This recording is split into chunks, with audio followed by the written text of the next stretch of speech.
Hello friends, about of the friends who watch my videos are not subscribed, and I would be really happy if you do so. Also, don't forget to hit the like button and leave your comments. Your interaction makes the content reach everyone and contributes to the growth of the channel. Thank you.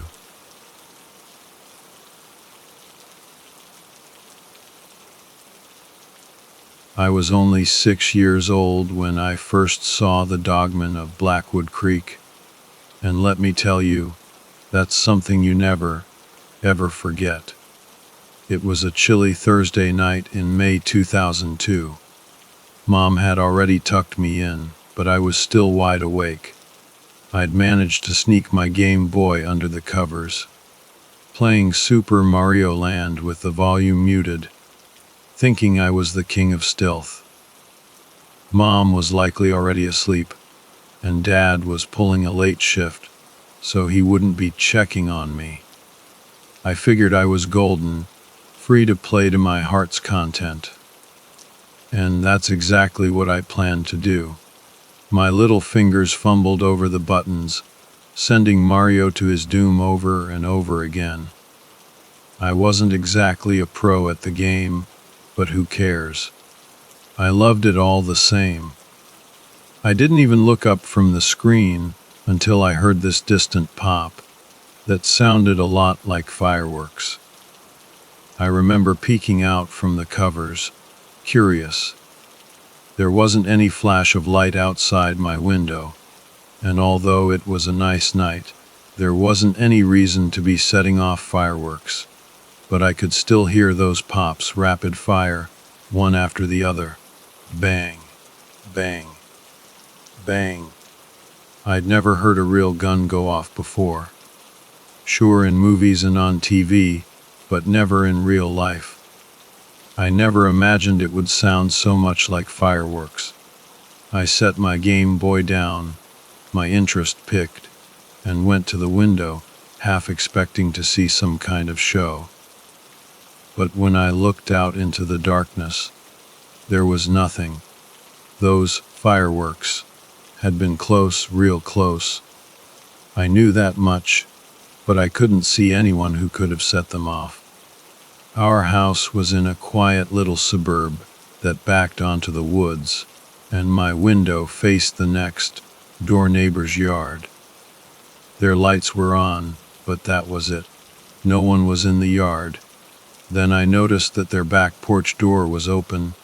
No, not just open, shattered, like something had busted its way in. I didn't connect the dots at the time, though. Then I heard a scream. It was the kind of scream that makes your blood run cold. A woman's terrified shriek that was cut off way too soon.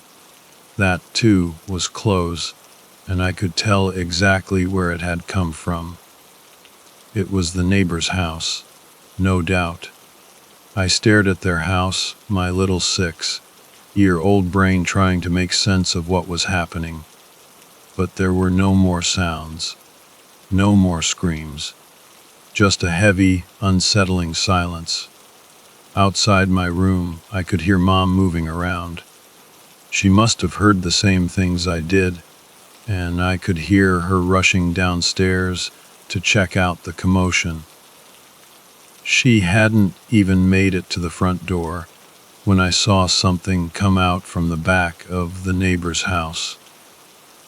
It loped through the busted porch door, a skinny, hairy thing that didn't look like any animal I'd ever seen. I could see its pointy ears twitching on its head and its long, wolfish snout. Its limbs seemed too long, gangly. It was limping like it was hurt, probably from the gunshots. Then its head turned, and it looked right at me. Two golden eyes glowing in the dark. They looked up, straight into my window, where I was staring right back. Whatever that creature was, it saw me. It really saw me. For a moment, we were locked in a stare down. Time seemed to just stop. Even from that distance, I know I saw something in its eyes, in its face, but at the time, I couldn't figure out what it was. The creature was the one that broke eye contact first. It shook its head and shuffled away, heading towards the woods. The darkness among the trees swallowed it up quick, and I lost sight of it. 1 second it was there, the next, it was gone into the night. What happened after that is all a blur. I don't have any other clear memories from that night, and I don't remember much about what followed. I'm sure Mom did her best to shield me from it all, but I found out the details anyway. That's how it is in small towns. People talk, and kids listen. I might not remember exactly what happened after Mom found the bodies of our neighbors, Ethan and Sarah Walker, but it was the talk of the town, and every now and then, people still whisper about it. Blackwood Creek, British Columbia, is a small place, barely over 3,000 people. Gruesome murders don't exactly happen every day here, so when they do, you better believe people are going to remember. The rumors said some kind of animal broke into the Walker house that night.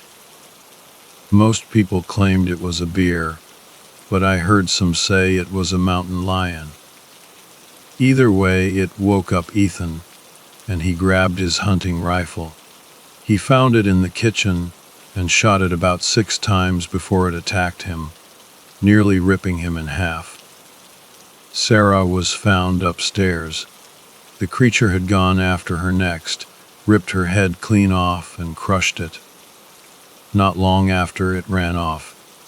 Supposedly, the commotion from concerned neighbors checking out the gunshots and Sarah's last scream spooked it, and it took off into the woods.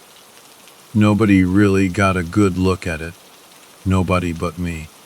Over time, I started calling the creature the Dogman of Blackwood Creek. Of course, nobody in town ever believed I really saw what I saw. They all figured it was a bear, and as I got older, I learned it was best not to talk about it.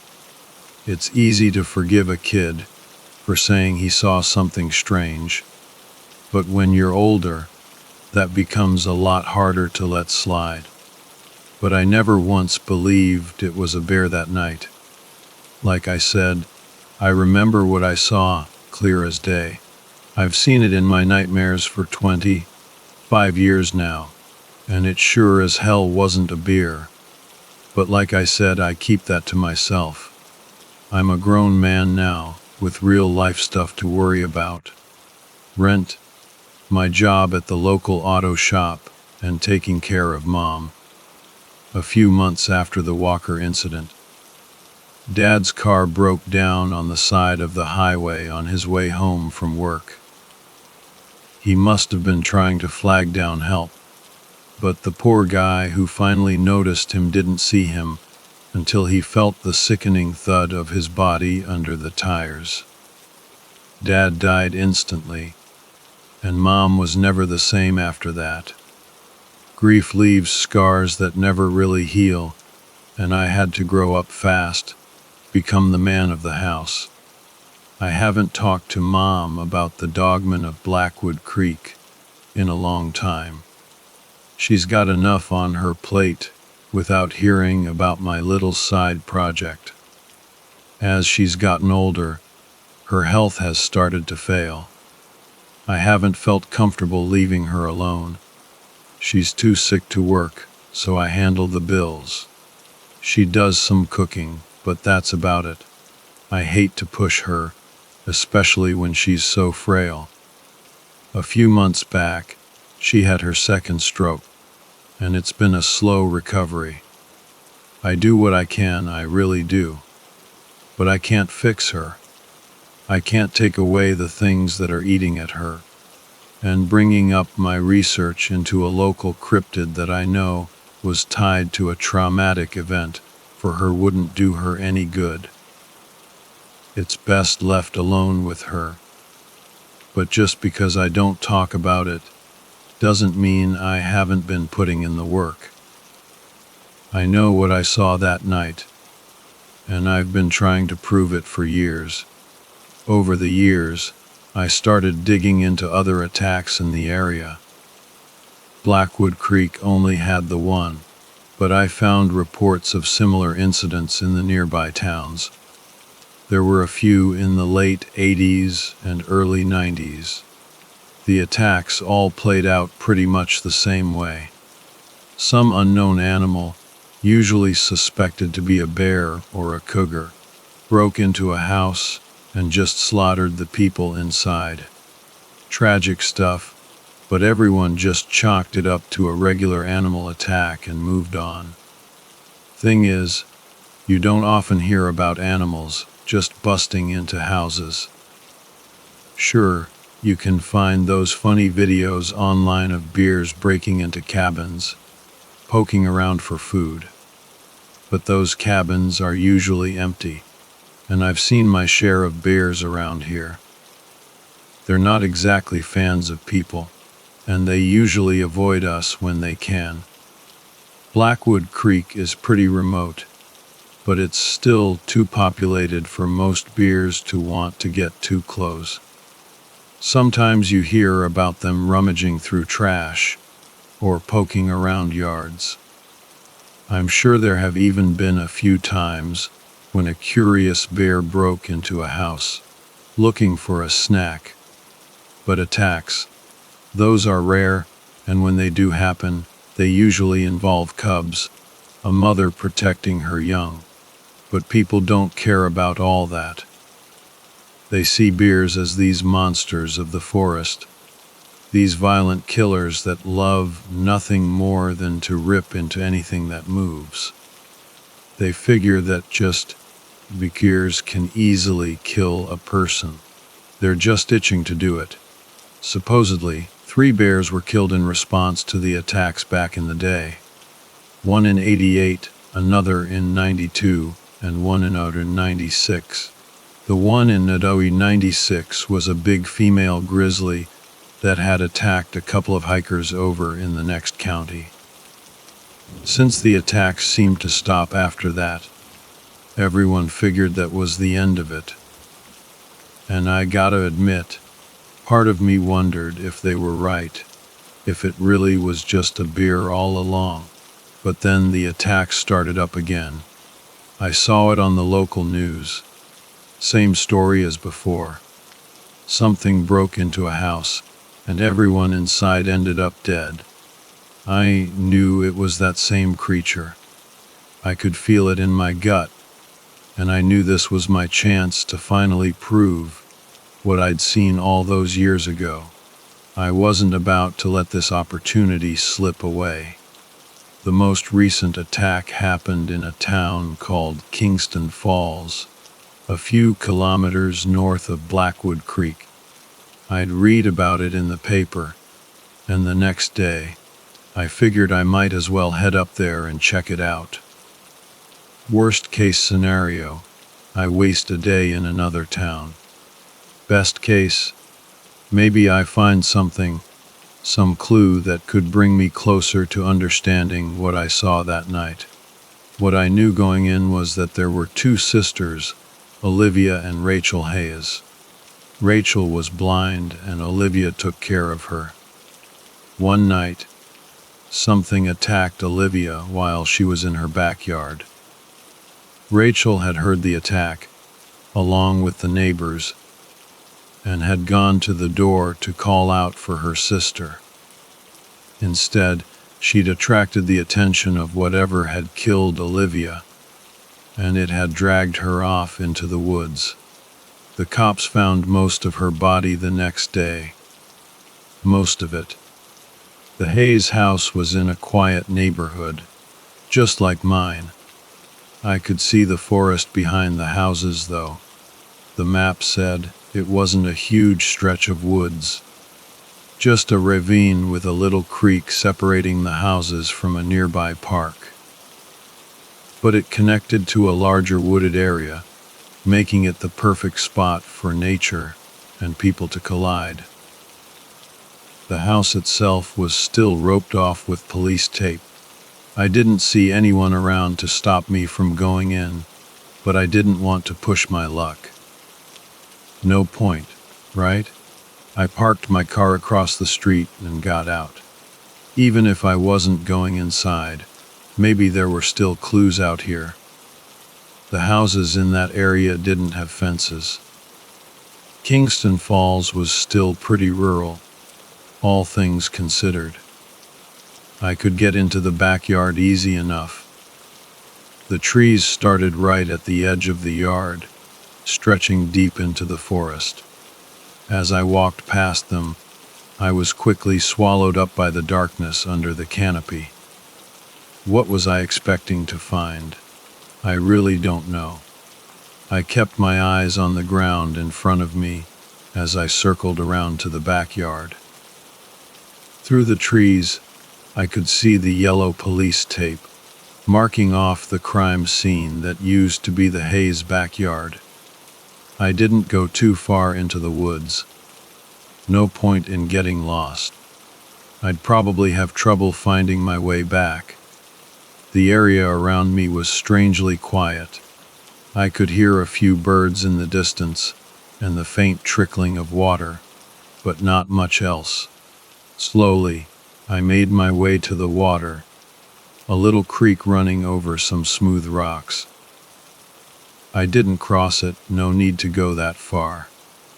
But I stayed on the edge, looking around at the space around me. If the dogman was really responsible for this, it would be long gone by now. I guess that was a good thing. I had zero interest in meeting that thing face to face. As I stood there by the creek, my eyes drifted down. I'd been half hoping to find something. A footprint, maybe, a tuft of fur. Hell, maybe even some sign that Rachel Hayes had been dragged this way. I guess it was my lucky day. It was faint, easy to miss or mistake for something else. What I saw was barely evidence, and yet I saw it all the same. The ground around the creek was wet and muddy. There was a small section with grooves in it, like something heavy had been dragged through. A few stones were overturned, pulled out of the creek bed. I paused when I saw them, and that's when I noticed what was right next to those drag marks. A paw print. There was only one. It had landed in just the right spot, sinking deep into the drying mud. It wasn't even a full print, just a few canine-looking pads, a little bigger than my hand. But looking at it gave me chills. I crouched down by the stream, my eyes wide as I studied the impression in the mud. This was the closest thing I'd had to proof since that night 25 years ago, and I immediately pulled out my phone to snap a picture. "You lost, son," a voice said from behind me just as the camera shutter clicked, and I whipped around. A man was standing a few feet away, somewhere in his 50s, dressed in a flannel shirt. "No," I said quickly, standing up. "Sorry, I was just looking at some tracks." He studied me for a second before nodding. "You with the police?" he asked. "Not exactly," I replied. "Just doing some research. It's kind of a hobby. What happened to the Hayes girls, it's awful. But it reminds me a bit of some attacks that happened around here 25 years ago. I was just wondering if maybe there was a connection, you know?" "A connection?" the man asked, then scoffed. "That your car out on the street, by the way? The red Corolla?" "Yeah, that's mine," I said. "You must be new in town then. You live around here. Excuse me. I saw your car the other day. It was yours, right?" His brow furrowed. "I don't think so," I said. "I've never been out here before. I'm just here about the killings." The man raised an eyebrow. That's all, huh? My mistake then. You said you found tracks. I nodded and stepped aside to show him. He kept his distance as he came closer and looked down at the prints in the mud. He studied them for a moment before looking back at me. Well, that's something. I don't suppose you heard what the police had to say about what happened here, did you? Bear attack, right? I asked. He nodded. That they did. You mentioned other attacks around here 20, 30 years back, didn't you? I remember those. I guess this does fit the pattern. You ever hear of a guy named Arthur Jenkins? The name didn't ring a bell. No, sir, I replied. Well, I was barely even your age when those attacks happened last, so my memory isn't the best. If I recall, folks chalked those up to a beer, too. But Jenkins had some other ideas. I remember he was working with the police, taking pictures of prints. If I remember right, those prints looked a lot like this one. If you took any pictures, you might want to bring them to him. He might know something. I looked down at the paw prints again, then back at the man. Arthur Jenkins, you said. I felt something bubbling up in my chest. Hope, maybe. Excitement. If there was evidence from the attacks all those years ago, maybe it could tell me more about what was out there back then. Maybe it could tell me more about what was out there now. Where would I find him? I asked, barely able to hide the excitement in my voice. The neighbor gave me an address about 15 minutes away and a phone number. I called, and when I told Arthur Jenkins I'd found some footprints, he seemed pretty eager to meet. Arthur Jenkins's chosen meeting place was a small diner on the edge of town, the kind of grazy spoon you find just about anywhere that either serves the worst food in the world or the best. No in between. Jenkins himself was a man on the verge of 60, with a head of frazzled gray hair and serious eyes behind thick, studious glasses. He was already waiting for me when I arrived, and I could see his impatience in the way he was anxiously tapping his fingers on the table. Mr. Jenkins, I asked tentatively. His gaze snapped to me so fast I thought he was about to pounce. Yes, that's me, he said quickly. You're the one who called about paw prints, right? Out behind the Hayes house. West, sir. I found them just this morning. Well, sit down, sit down. Let me buy you a drink. I assume you've got the pictures. Right here, sir. I offered him my phone, and he snatched it out of my hand. His eyes glued to the screen. He was silent for a few moments, studying the picture intently. A waitress came by to take our drink orders. Jenkins got a beer, and I opted for a soda. A man I spoke to, one of the Hayes sisters' neighbors, mentioned you'd looked into the attacks a few years back. I said once the waitress was out of earshot. You had some theories about what might be causing them. I did, Jenkins said, his voice distant. He was barely listening to me, still focused on the photo. After a moment, he set my phone down on the table and pushed it back towards me. The cops back then were quick to blame a bear. Could be they were right, but I always thought the tracks looked off. Well, those tracks in the picture. I'm no expert, but I don't think those were bear tracks. Could be, he said. The two main theories I heard tossed around back then were either bears or wolves.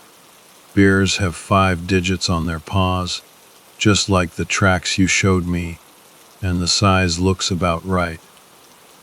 But if that is a beer, I'll be very surprised. Why is that? I asked. The palm of the print.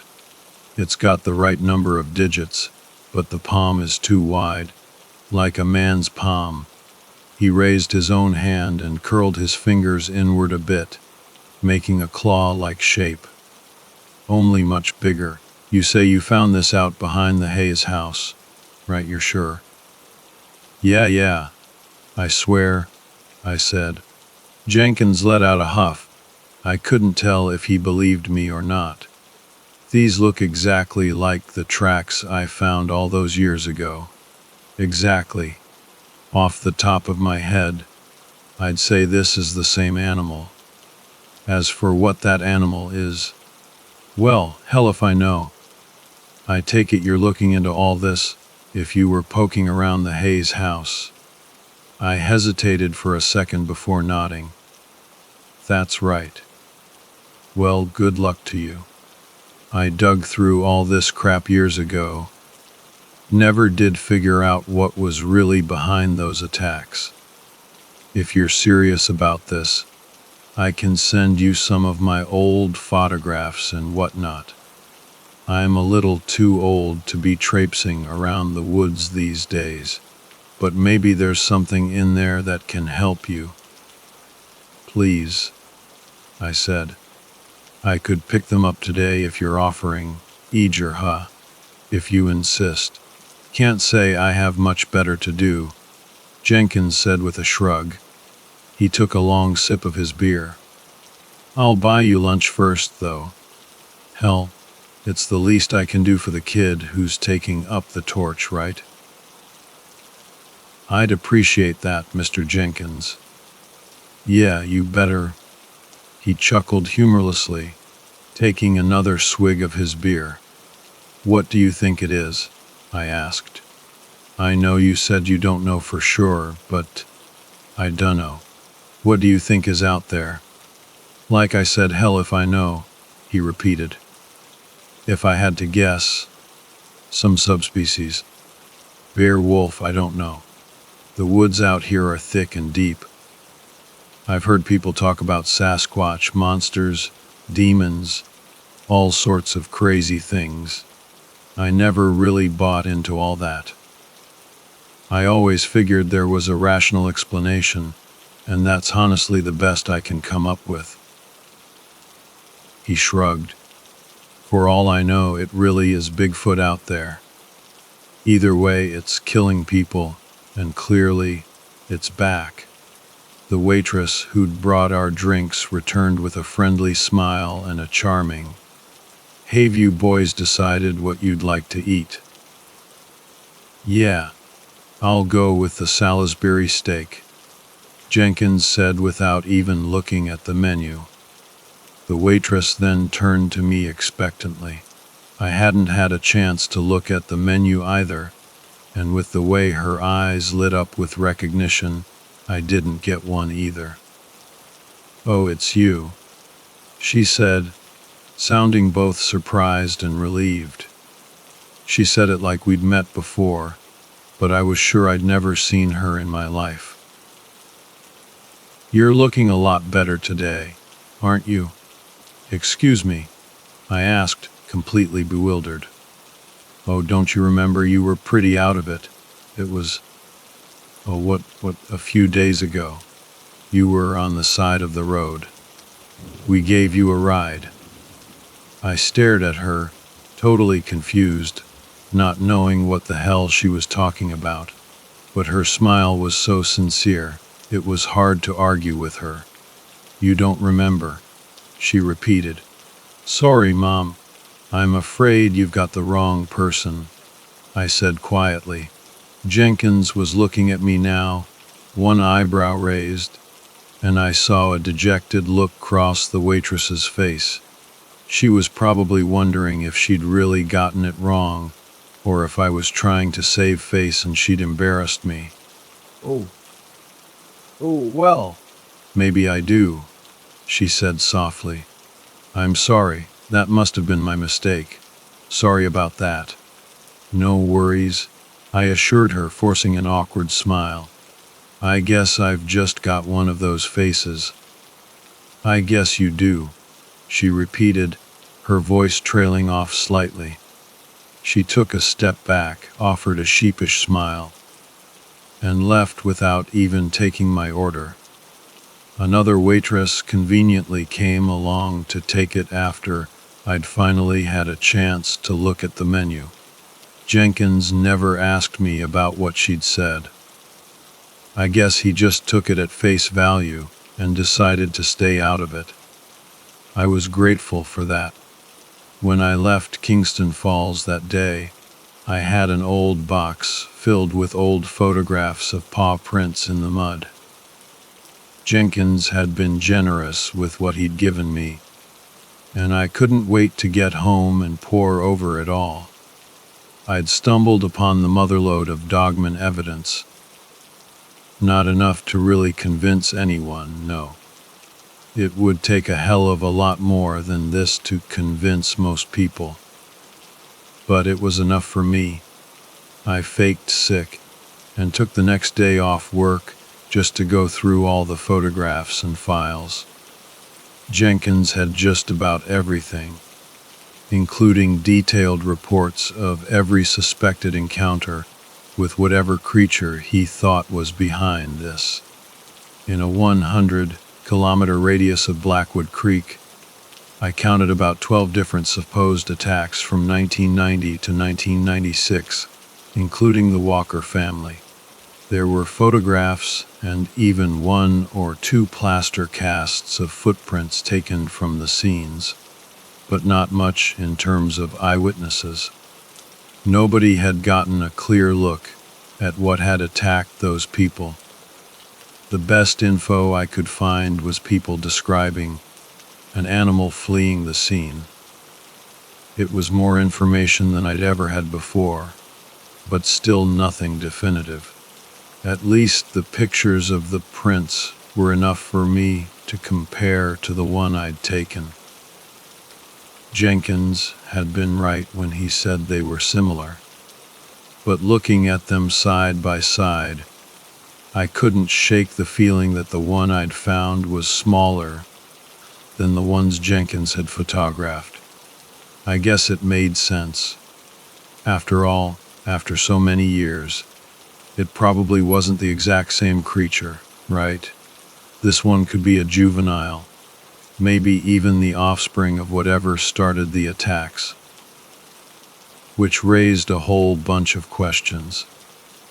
What had triggered the attacks this time? Why had they stopped before? Why were they starting again? I didn't have any answers, nothing to explain why any of this was happening, and those questions hung over me like a dark cloud. It was only a few days later that I heard about another attack. My deep dive into Jenkins's files hadn't led to any shocking new revelations, but I knew I couldn't pass up the chance to investigate a fresh attack, so recent, too. I remember waking up that morning and coming downstairs to see the news on TV. Mom was watching it intently, completely silent.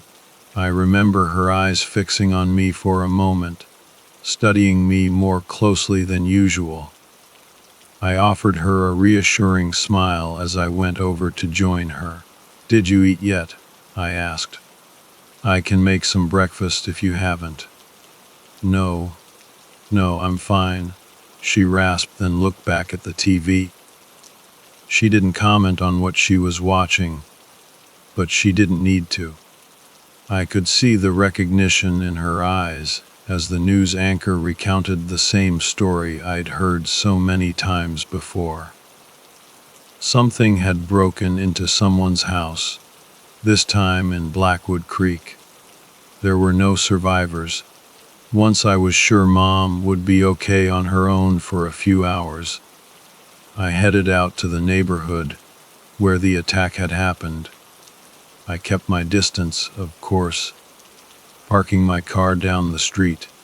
I could see the flashing police lights and yellow tape blocking off the area. There was no way I was getting close, and I wasn't about to try. I saw a few neighbors talking to the officers, and I figured I'd let myself creep a little closer. Maybe if I couldn't go in, I could at least ask some questions. One of the cops looked up as I got nearer. He'd been talking to one of the neighbors, a middle-aged guy I'd seen around town a few times. The neighbor was staring at me like I was a ghost. I just figured he was in shock. "Morning, officer," I said, trying to sound as casual as possible. "What happened here?" "I'm not at liberty to discuss that," the officer said, his tone firm. He looked me up and down, his brow furrowing. "I've been asked not to let people linger around the crime scene. Best you go home. Let us do our work." Of course. "Sorry," I said, faking a smile. I could see the neighbor he'd been talking to was still staring at me, his brow furrowed in what looked like anger now. The man looked at the officer, then back at me. Our eyes met for a second before he spoke. I saw you last night." The officer paused and looked over at the man. The neighbor took a step closer to me. "I remember the car. I remember you. You're the one I saw heading into their backyard." "Excuse me?" I asked. "Going into these people's backyard? Was this guy nuts?" No, it was you," the man insisted. He looked at the officer now. "That's the guy I was talking about. That's the guy I saw going into the backyard." He started raising his voice, and the commotion attracted another officer. I took a step back, and as the man kept shouting, time seemed to blur. "Okay, sir. Were you present here last night?" I remember the officer asking. "No," I said. "No. I don't usually go down this street. I was home all last night. You can ask my mom. I saw you, asshole." "Don't you dare fucking lie," the neighbor spat. "I saw your shit-ass car on the street, and I saw you going into their backyard. I saw it, and I've got it on my porch camera." "It wasn't me," I cried.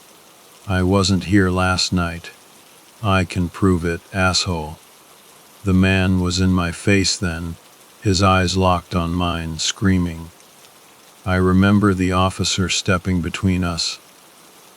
But the way he was standing, it looked like he was protecting the neighbor from me, not the other way around.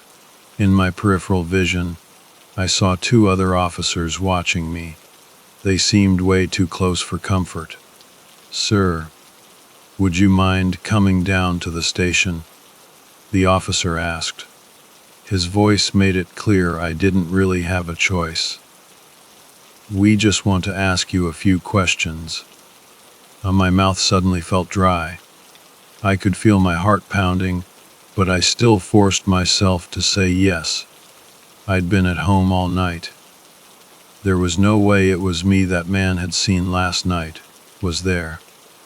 At the station, I watched the footage of my own car parking on the street outside what I now knew to be the home of Mark and Lisa Jenkins, along with their two young sons. I could see myself clearly on that footage, walking into their backyard. Not a guy who looked like me. And I couldn't come up with a single reason why I was on that film to the stony-faced detective in the interrogation room. All I could do was sputter and stammer like an idiot as he sighed and placed me under arrest. As I was led to a holding cell, I felt like I was in some kind of dream, like I was about to wake up any second. None of this felt real anymore. I felt like I was drifting through something strange and messed up, something I couldn't understand. As I lay down on the cot in the cell, listening to the drunks in the next tank over, my heart was still pounding.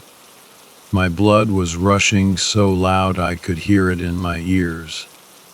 I don't remember falling asleep. I'm not sure if I really did fall asleep. I woke up at home about an hour ago. I don't know how much time I've got. I've seen the news about the police station. Apparently, someone recently escaped from one of the holding cells and left 8 officers dead. They didn't name the someone, but the way Mom looked at me when I came downstairs said it all. Her lips were pressed tight, and silent tears were streaming down her cheeks as I stood at the bottom of the stairs, staring at the TV. I looked over at her, and she just kept crying. "I'm sorry," was all she managed to say. "I thought you'd be different from your father. I thought that when he died, this would all be over. I know you didn't mean to do any of it. I know that. He didn't either. It's just that work could be so stressful for him. And when the stress came, it came out." I stared at her silently, watching her bury her head in her hands. My whole body was trembling. I asked her, "The wolf in him, it's in you too. He never could control it. Oh God, God, I'm sorry. I didn't know how to tell you. I didn't think you'd believe it was you. I didn't know what to do. Her words were cut off by sobs, and I quietly went back upstairs. I don't know if I fully understand what's been happening to me. I realize now that there are gaps in my memory, big chunks of time I can't account for. Things I did that I can't remember. Things I don't think I want to remember. I can hear the police sirens getting closer. I know I don't have much time. I'll try to go peacefully. But I don't know if whatever is inside me, whatever was in control during those hours I can't remember, will go without a fight. I think I'm going to die soon. I don't know. I don't know much anymore. But there's one thing I'm sure of. I think I've finally found the dogman of Blackwood Creek. And it was me all along.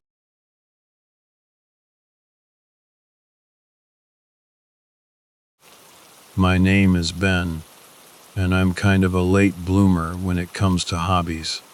See, my wife, Sarah, passed away about a year and a half ago, leaving me and our 7-year-old son, Alex, to figure things out on our own. Sarah was the glue, the heart, the everything, really. With her gone, I was just drifting. Work, home, making sure Alex was okay, repeat. I needed something more. Then I stumbled onto this NPR phase. You know, those storytelling segments they do. This American Life. The Muth. All that stuff. I was hooked. It hit me, maybe I could do something like that. Capture stories, real stories from people I know. So, I went a little overboard. Bought some decent recording gear, mics, a mixer, the whole shebang. Turned a corner of our living room into a makeshift studio. Cozy, you know. Just a couple of chairs, a small table, and the mics. The idea was to get people comfortable, create an intimate space where they'd really open up. Boy, did they open up. My first subject was my old friend, Emily. We'd dated briefly in college, a little blip we now joked was from a parallel universe. It was never serious, more like a cosmic hiccup. We figured out pretty fast we were meant to be friends, not partners. She ended up marrying a guy named Mark, and the 3 of us have been tight ever since. Emily and Mark knew each other since high school. but I never really knew the details of their early days.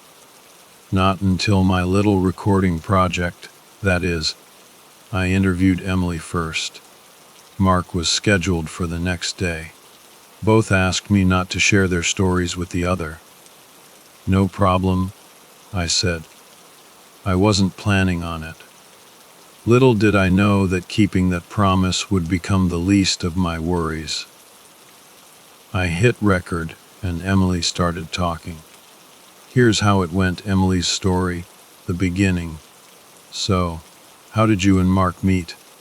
I asked, trying to sound like a real interviewer. We went to the same schools, all the way through, Emily said, leaning back in the chair.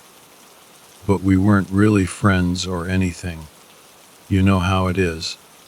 You recognize faces, but most people are just kind of in the background. Mark was like that. Always there, but not really. So you can't pinpoint the exact moment you first met. Nah, she chuckled. But I remember the first time we actually, talked. I was writing for the school paper God. I was a terrible writer, just awful, and I was researching a story. A local legend, one of those things every kid in town talked about but no one could prove. Oh yeah, I said. We had those too. What was yours? It was this place called Farmer McGregor's Fun Farm, she said, a little laugh escaping her lips. Just saying it out loud sounds ridiculous, right? Like something someone made up. And most of us, when we got older, figured it was made up. It was just too silly. What was the legend? I asked, genuinely curious. Okay, so, it's been a while, she said, her voice dropping a little.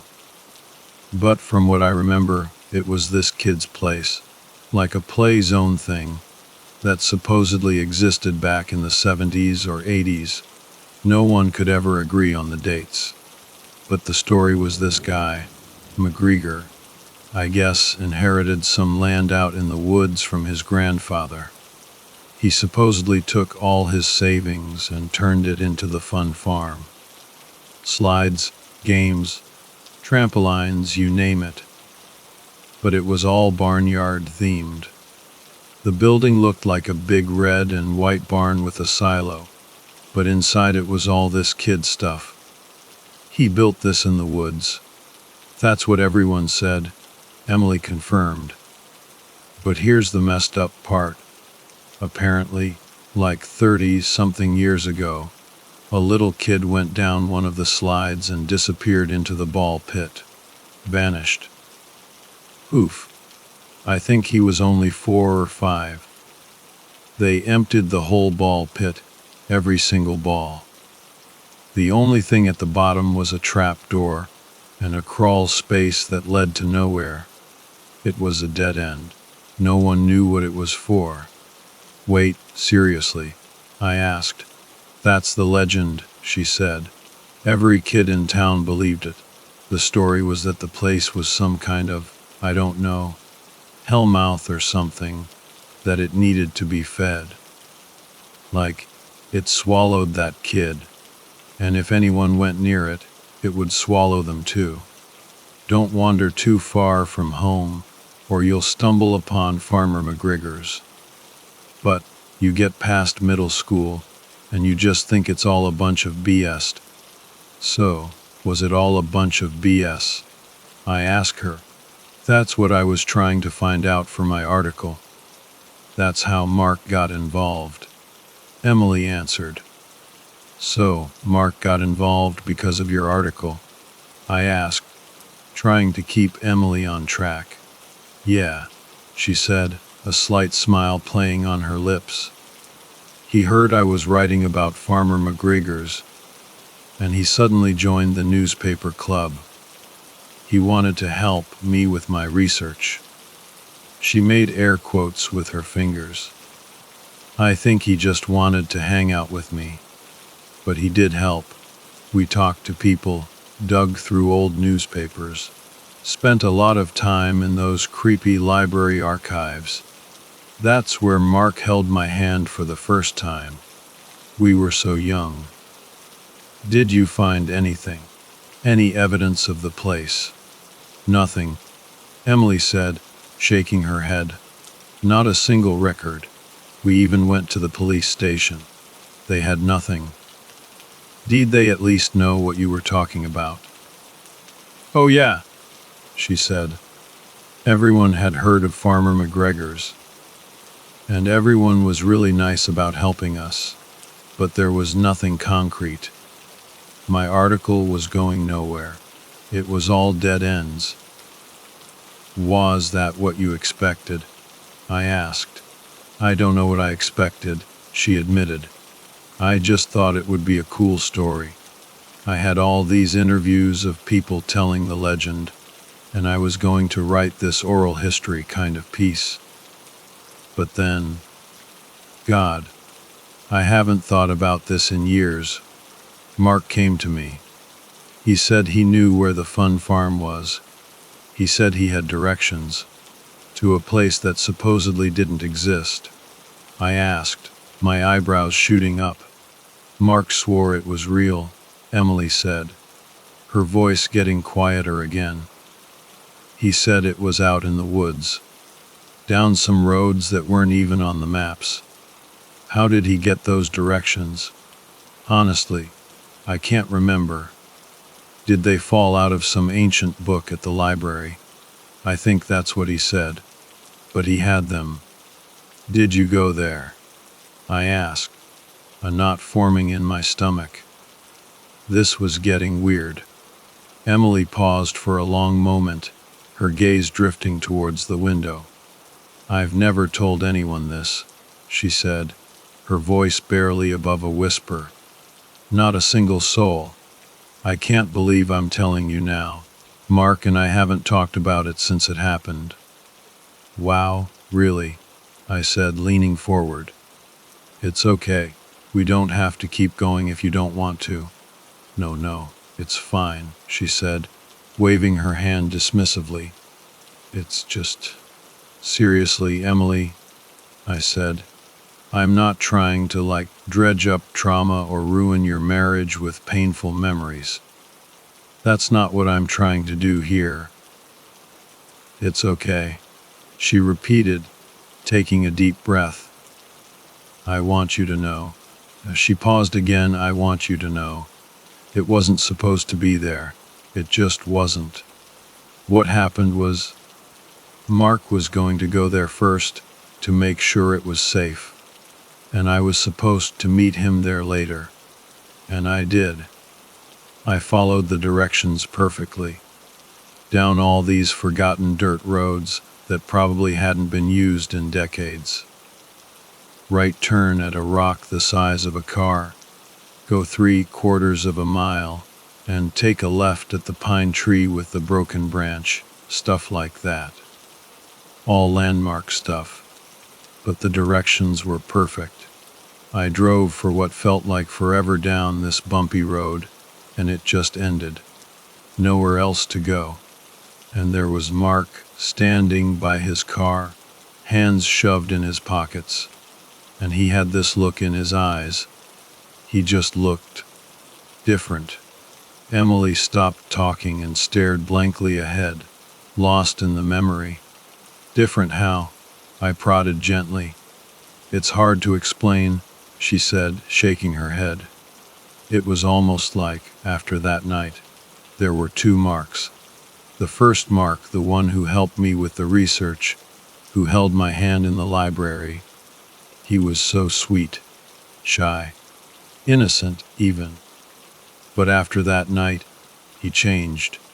He never looked at me the same way again. And we've been married for 9 years, together since junior year of college. So, 13 years. And he's never looked at me the way he looked at me in the library that day. It was that night at the fun farm. I know it. That's what changed him. I started, not sure what to say. She suddenly turned to me, her eyes intense. Have you ever thought about us, like, what if our parallel universe had actually merged with this one, and we ended up together? I haven't, I admitted, feeling a wave of unease. Look, maybe we should stop recording. No, please don't, she pleaded. It's just me and Mark, 9 years, no kids. He just doesn't look at me like he's supposed to. He's supposed to want to have a baby with me. We're supposed to be living this love story, but something went wrong. And it all started that night. What happened that night? I asked, my voice barely a whisper. At the fun farm. I pulled off to the side of the road. Emily began, her voice trembling slightly. And, like I said, Mark just seemed different. I asked him if he'd found it, and he just nodded. He said it was there. Farmer McGregor's fun farm was real. Mark grabbed 2 flashlights from his car. Emily continued, her voice tight with the memory. And we followed this overgrown path through some bushes. And then there it was. The fun farm just kind of appeared out of the trees. The barn, the silo, everything. It was so strange, like it had just materialized or something. It was dark out, so maybe that's why, I offered, trying to find a rational explanation. Maybe, she conceded, but it was more than that. There was this picket fence around the place, painted yellow, green, and light purple, and it was in way better shape than it should have been. The paint should have been chipped and peeling. The whole thing should have been falling apart, but it was fine. Did you go inside? I asked, already knowing the answer. Of course, Emily said. We'd come all that way. The main entrance was this huge wooden double door, had to be 15 feet high, and above it was the sign, "So Farmer McGregor's Fun Farm," with this cartoon picture of a farmer with a piece of straw hanging out of his mouth. But the sign had been vandalized. Someone had painted X over the farmer's eyes, and most of the letters were scribbled out. Except for fun, they'd changed the F to an R and added an exclamation point. So it just said, "Run." That's unsettling, I said, stating the obvious. Yeah, Emily agreed. So we weren't the first ones there. And I remember thinking, I don't know if that makes me feel better or worse. Ho went in first. Mark did, she said. He pushed open the door, and it creaked like something out of a horror movie. I was terrified someone would hear it, even though we were in the middle of nowhere. Dumb, I know. Mark raised his flashlight, and then he jumped back, bumping into me. We were staring at this giant goat statue, made out of fiberglass, I think. Had to be 7 feet tall. It was standing on its hind legs, with its front legs reaching out, like it was hugging something that wasn't there. I guess it was supposed to be a photo op. You know, stand inside it, take your picture. And you said they were everywhere. The animals, yeah, Emily confirmed. Fiberglass farm animals. Goats, sheep, cows, pigs, all standing on 2 legs, all with their front legs reaching out. They were scattered all over the place, like soldiers or something. Most of them were covered in this black, sooty stuff. I ran my hand across one of the sheep. The soot was like half an inch thick. I can still remember it trickling through my fingers. It was wet, almost gooey. I have no idea what it was. What else was inside? I asked, picturing the scene with growing dread. Slides, she said. Slides everywhere. Jungle gyms. rope bridges, a basketball court. We crept around for I don't know how long, just not believing this place was real. And it was so dark and so quiet. We got turned around so many times. It was like we were going deeper and deeper, and I know this doesn't make sense, but it felt like the place was bigger on the inside than it looked from the outside. At one point, I remember looking back at Mark and saying, "It's like a maze in here." And right then, we almost walked right into a sign that said, "A Farmer McGregor's Amazing Cornstalk Maze." We were at the entrance to a maze, but it wasn't made of corn. The walls were wood, with cornstalks painted on them. And there was no way in hell we were going in there. "Did you find the ball pit?" I asked, my heart pounding in my chest. "We did," Emily said, her voice dropping to a near whisper. "It was at the bottom of the tallest, widest slide in the whole place, right in the center of the barn, and the pit was huge, had to be 40 feet across, maybe 6 feet deep. But it was empty, no plastic balls, just a big, empty pit. And there was a ladder going down into it, and from where we were standing we could see the hatch." Mark looked at me, and he just shrugged, and he said, "This is why we're here, right?" "You guys actually went down there?" I asked, incredulous. "I guess it was the adrenaline," she said. "Our flashlights were right on the hatch. It had one of those round metal rings. No lock. We just stared at it for a while, not saying anything. Almost like we were waiting for it to start glowing or to pop open on its own. But we had to know. We had to know what was inside. So we decided to do it together. We each grabbed the ring with both hands and pulled it up. I thought for sure I'd see the bones of that missing kid, but all that came out was this smell. It was really cold and kind of crisp, with this faint whiff of sulfur. Mark hopped right in and I followed him. The stories were true. It was a crawl space to nowhere. We crouched down and crawled about 20 feet, and it just ended. Nothing but a smooth metal wall. We ran our hands along it, looking for a hidden latch or a button or something, but there was nothing. And then we heard the noises from above. "Oh my God," I breathed. Something had jumped into the pit. Emily said, her voice shaking, because the first thing we heard was this single, echoing thud. It was unmistakable. And then, footsteps right above us, walking towards the hatch. We shut off our flashlights and pressed our backs against the metal wall. Mark put his arm around me and covered my mouth, and I did the same to him. My legs started shaking, bouncing on the floor of the crawl space, and Mark grabbed it, holding it still. We listened as the footsteps got closer to the hatch, and then they just stopped. And I wanted to look, I really did.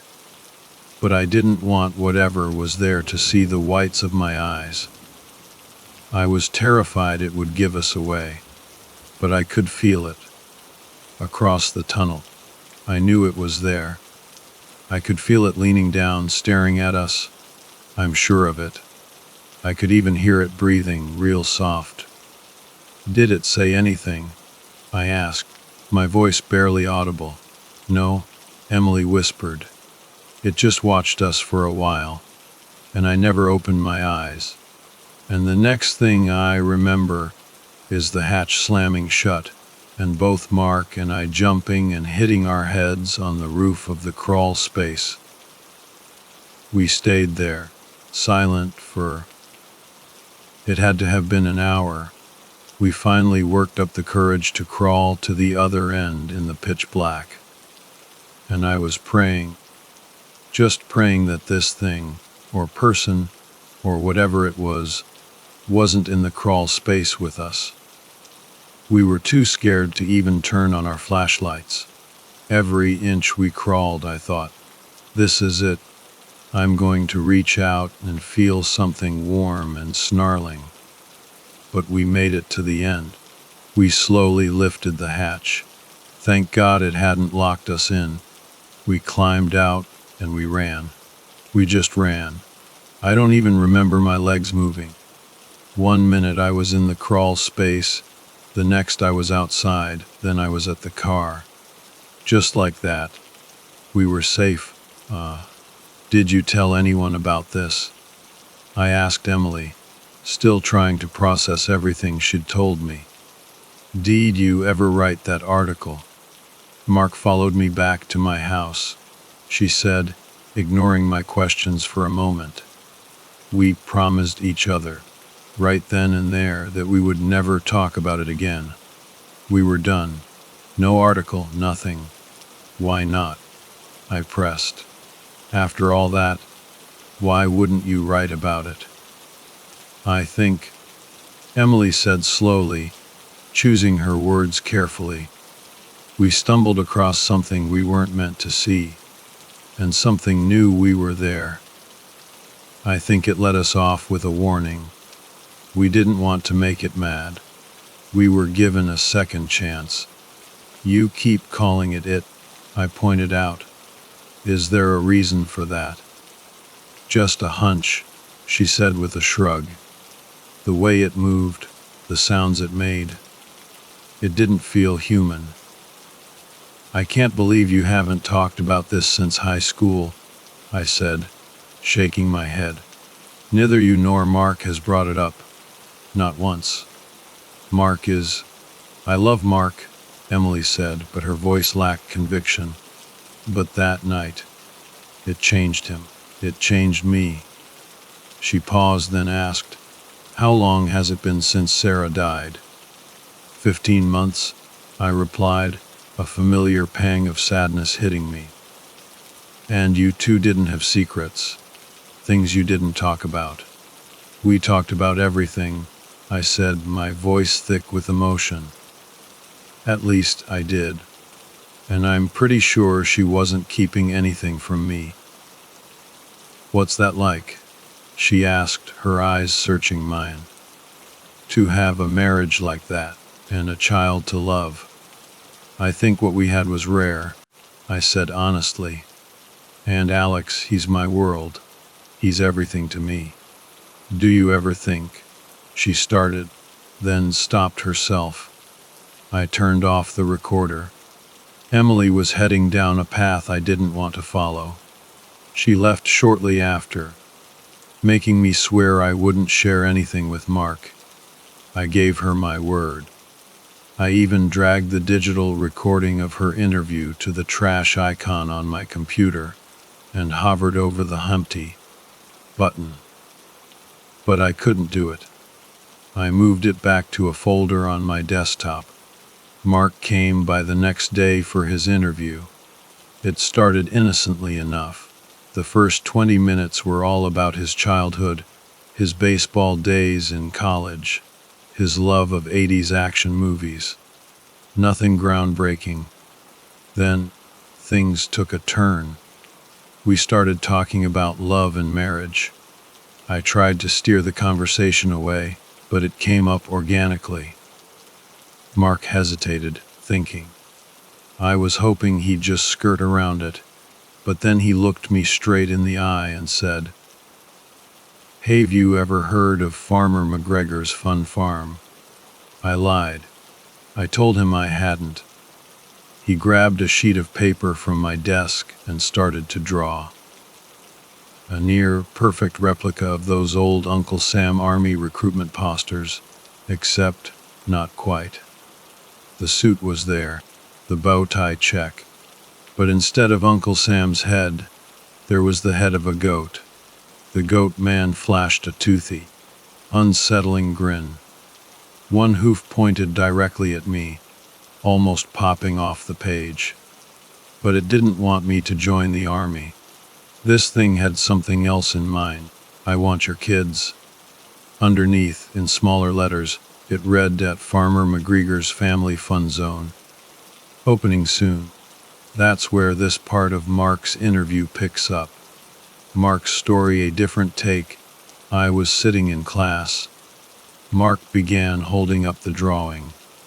Spanish, I think. And I looked over, and this girl, this beautiful girl, in the row next to me is furiously scribbling in her notebook. And she's drawing this. He tapped the paper with his finger. I can't explain it, but I was drawn to it. There was something about it. So, I stopped her after class and asked her, "What's Farmer McGregor's Fun Farm?" Because I'd never heard of the damn place. "Well, is it a place in town?" I asked, playing along. "That's the thing," Mark said, leaning forward. "It was supposedly this kid's place back in the 70s. Some little kid supposedly drowned in a ball pit. Emily told me the whole story, said it was the most famous legend in our town, and she was writing a newspaper article about it. But I'd never heard of it. I asked all my friends, my parents, teachers, and I always got the same answer. What are you talking about? And that just made me more curious. Was this girl messing with me? Or did she just have a wild imagination? Because according to Emily, this legend was as famous as Bigfoot or the Loch Ness Monster. Are you sure you just weren't asking the right people? Google it. Mark challenged me. You won't find a single thing about Farmer McGregor's Fun Farm. And if a legend is that well known, wouldn't there be something about it online nowadays? Anything at all? Zero. That's pretty incredible. And back then, it wasn't just the people I knew. I joined the newspaper club, mostly because I was fascinated by this girl and why she was so obsessed with this legend that, as far as I could tell, didn't exist. And we interviewed dozens of people, historians, cops, librarians. We got a lot of strange looks. No one had ever heard of Farmer McGregor's, which, of course, made me even more determined to find out what was going on, Bon.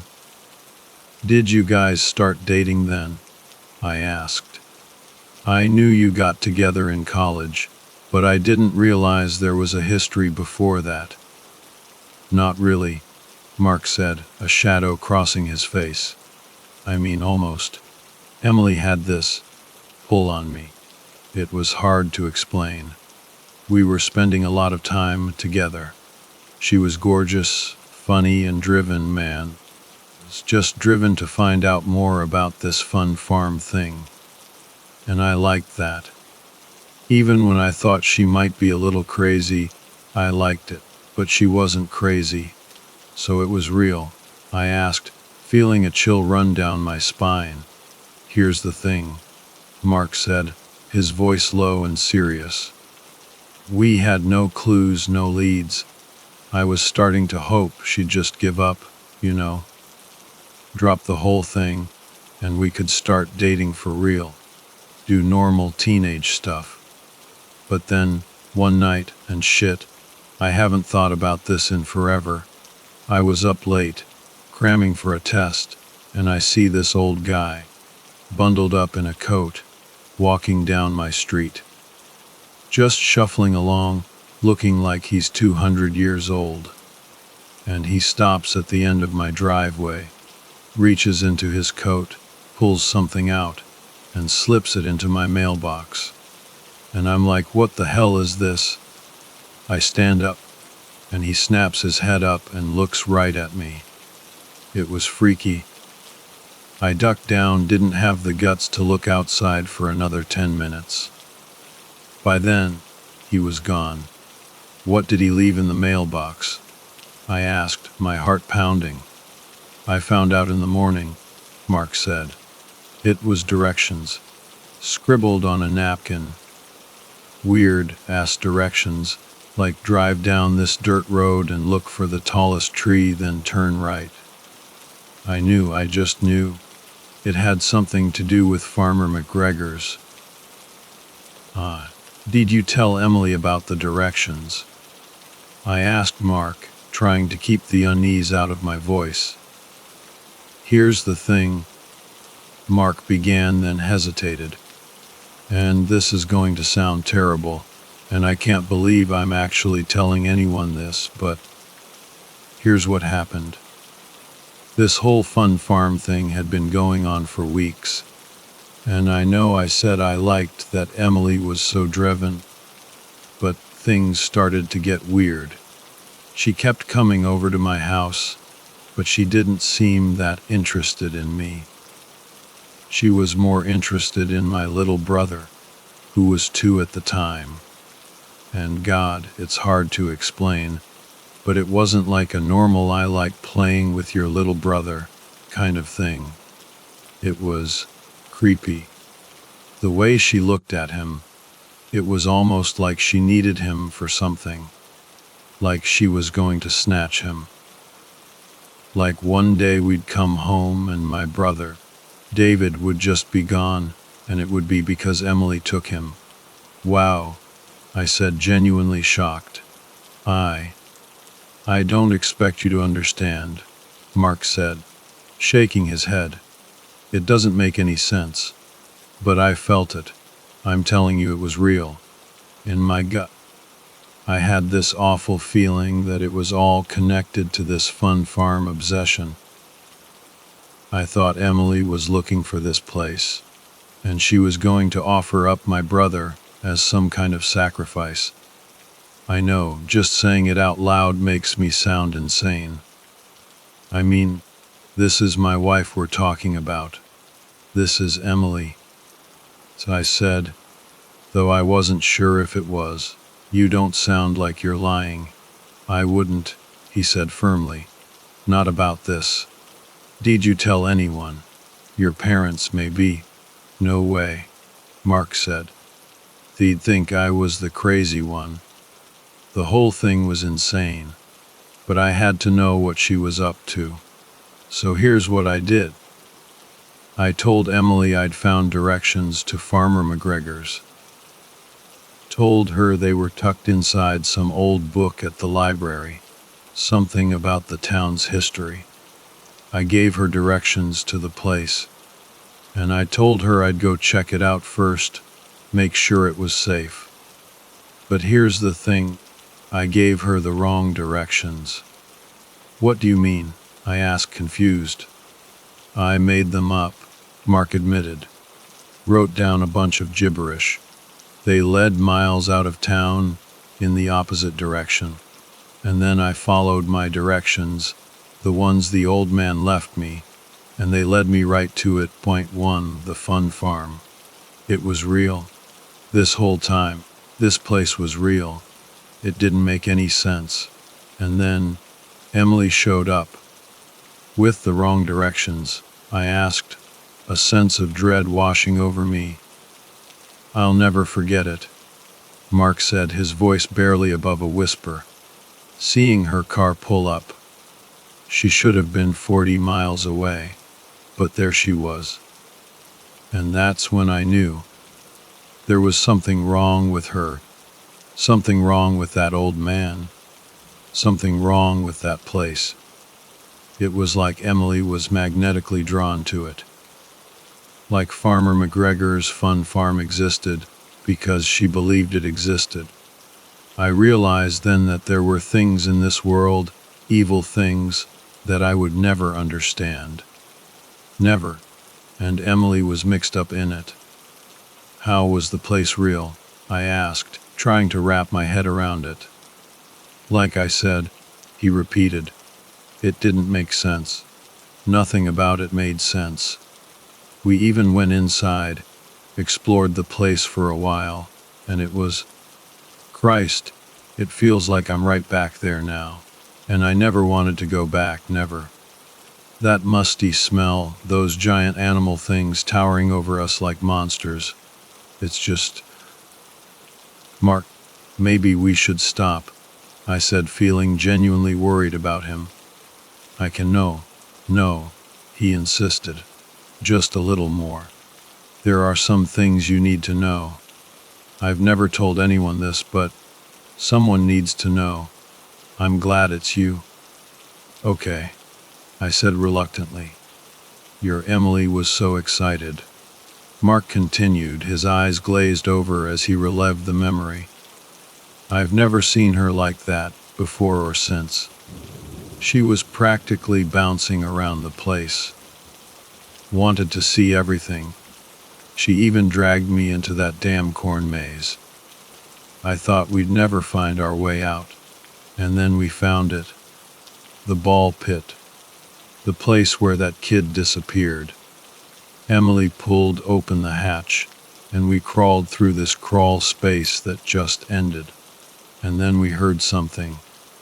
Someone else was inside. We heard footsteps above us, stomping around. I thought maybe it was the old man. Who else would even know we were there? Was it the old man? I asked, my voice trembling. No, Mark said, shaking his head. No way. We were huddled at the end of the crawl space, and my legs were shaking so bad. I thought they were going to give out. Emily was holding them, trying to keep them still. She was so calm, too calm.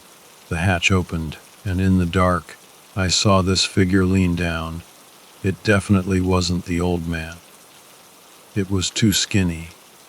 It couldn't have been a person. It just couldn't. We stared at it from across the crawl space, and at one point, I turned to look at Emily. And she was watching this thing with this little smile on her face. And that thing just kept looking and breathing. And then, all of a sudden, it sniffed the air, like it was smelling us, and then it spoke. God, I'll never forget that voice. It was deep and raspy and terrifying all at the same time. It said, "Not young enough." Then it slammed the hatch shut, and it was gone. We waited for a long time. When we thought it was safe, we ran back to our cars. Mark, I said softly, if I'd known this is where this was going, I wouldn't have asked you to do this. I mean it. I never wanted any of this. It's fine, he said. It's just, someone needed to know. I'm just glad it's you.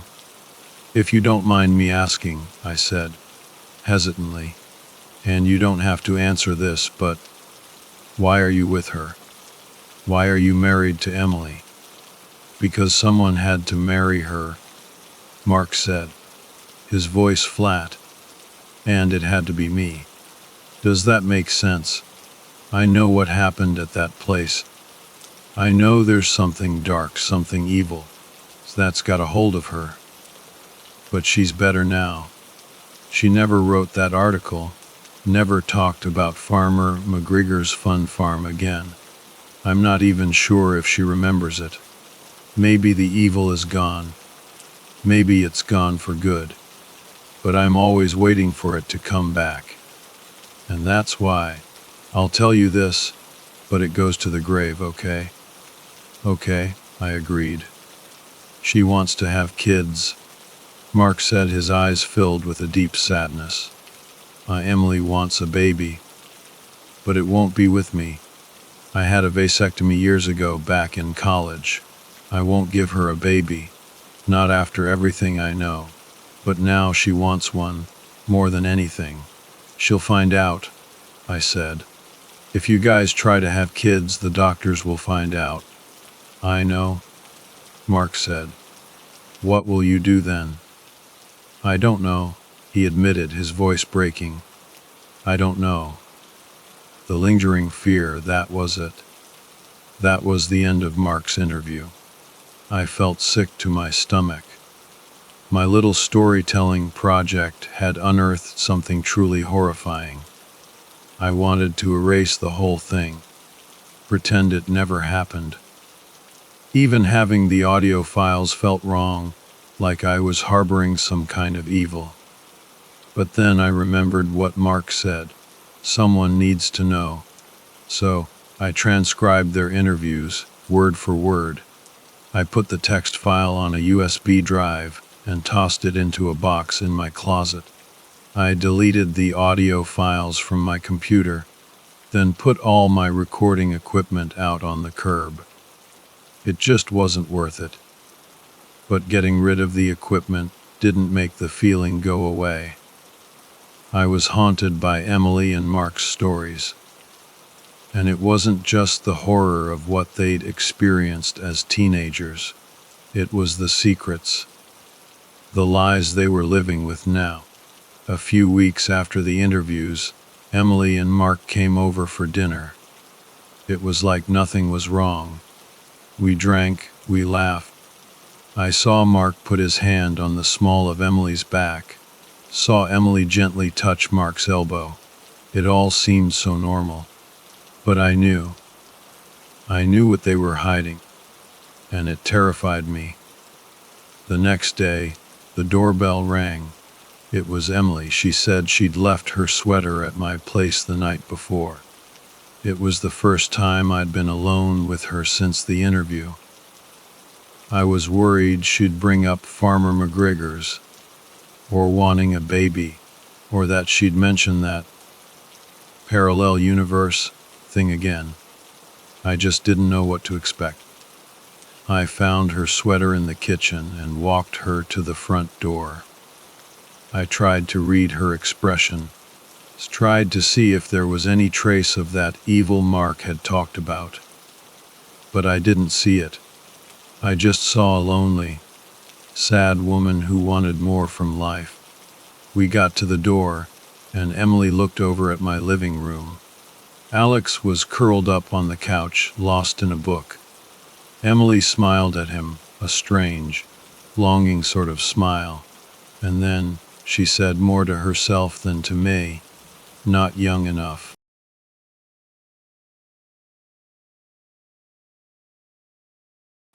I gotta say this, I'm not some cop, not a park ranger, and definitely not one of those Bigfoot, obsessed weirdos who just bolt into the woods chasing shadows.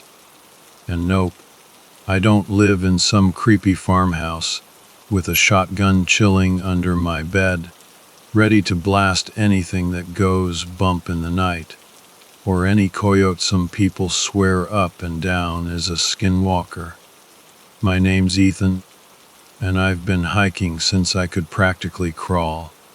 My dad, he taught me all about birds.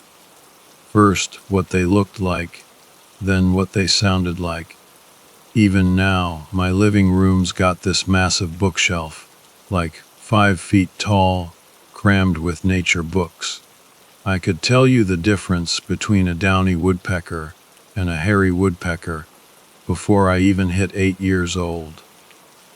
For the past 7-ish years, I've been working as a wildlife researcher out here in Wyoming. Yeah, I know, I'm a young guy. Got that baby face that makes people do a double take when they see me lugging around all my gear. This place is rural, you know. Mostly just cows and sheep. Super quiet, except for that one time a year everyone and their grandma drives up to Cheyenne for the rodeo. I can't even go to that anymore. Saw a horse snap its leg during the wild horse race a few years back, and yeah, that messed me up. Look, I'm all over the place, I know. The other day I was filling up these jerry cans for my truck, and I was so spaced out that even the cashier, this guy named Rick, noticed. It feels like a lifetime ago. What happened? But it was only 5 days. 5 days ago, I went into this private chunk of forest by a lake. It's all owned by this group of big, shot millionaires who want to build those fancy ass cabins you see on TV. You know, the ones with the marble countertops. Even though they're pretending to be all rustic crap. I'm doing it again. Anyway, I was out there because they found 6 dead elk in, like 1 week. 1 week. This property is big, but it ain't that big. We got wolves up in Yellowstone, but not here. And obviously, these rich folks were freaking out, wondering if some monster bear had decided to start killing for kicks. Plus, hunting season.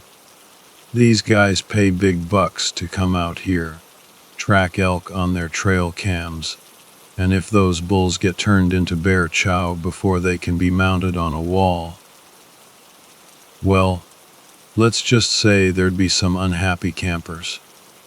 The first carcass they flagged was about 3/4 of a mile in. I'm a decent navigator. I mean, sometimes I have trouble finding places, but I'm really good at following markers on my way out. I'm a visual guy. It was late morning, maybe 10. I wasn't gonna be an idiot and let it get dark on me out there. That first body, that's when I knew it wasn't a bear. I didn't know what to think, honestly. I don't know if you've ever seen a dead elk, or even a picture of a hunter posing with one, but these things are huge. This one, a cow, was lying on her side.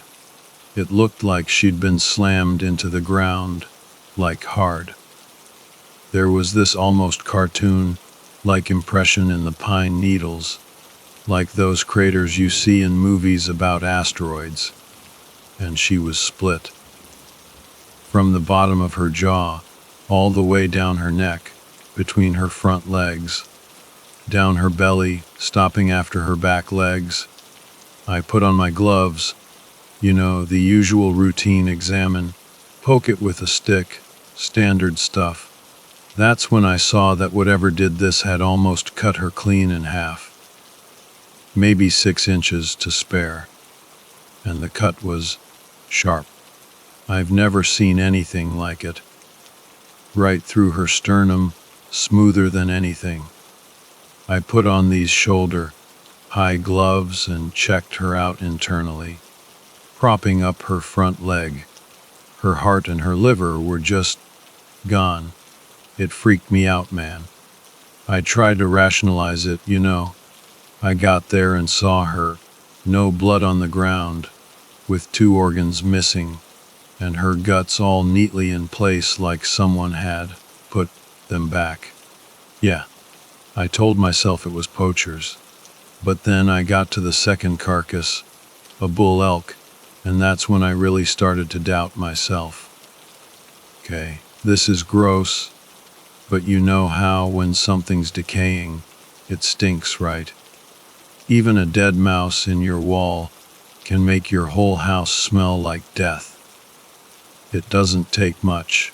Neither of these elk stunk at all, and with the bull, I noticed something else. No flies. His liver was gone, same as the cow. I had a hell of a time lifting his leg, got pretty frustrated, but I finally saw that his heart was missing too.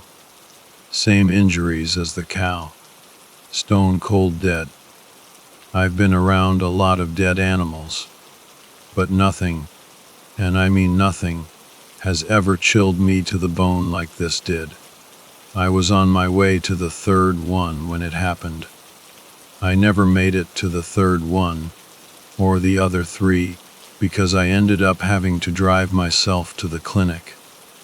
I'm gonna try to remember every single detail, because I swear to God, I'm not crazy. Okay, picture this: 2 big rocks, with a hiking trail running between them. The path was worn down from both animals and people. The rocks were maybe 10 feet high on either side, each about as wide as my truck is long, with a couple of feet between them and the path. I remember thinking I needed to get some spikes for my boots, because the pine needles get super slippery this time of year. Then, it happened. I didn't hear anything weird. I crushed a pine cone under my boot, and then it was just there. It looked like something straight out of a nightmare, like something that would crawl out of a cave. Slim walked on two legs, but its back legs were all bent like a dog's. It came out of nowhere, and it was so quiet. You're probably wondering how I even saw all that. And it's because it jumped down from the rocks right in front of me.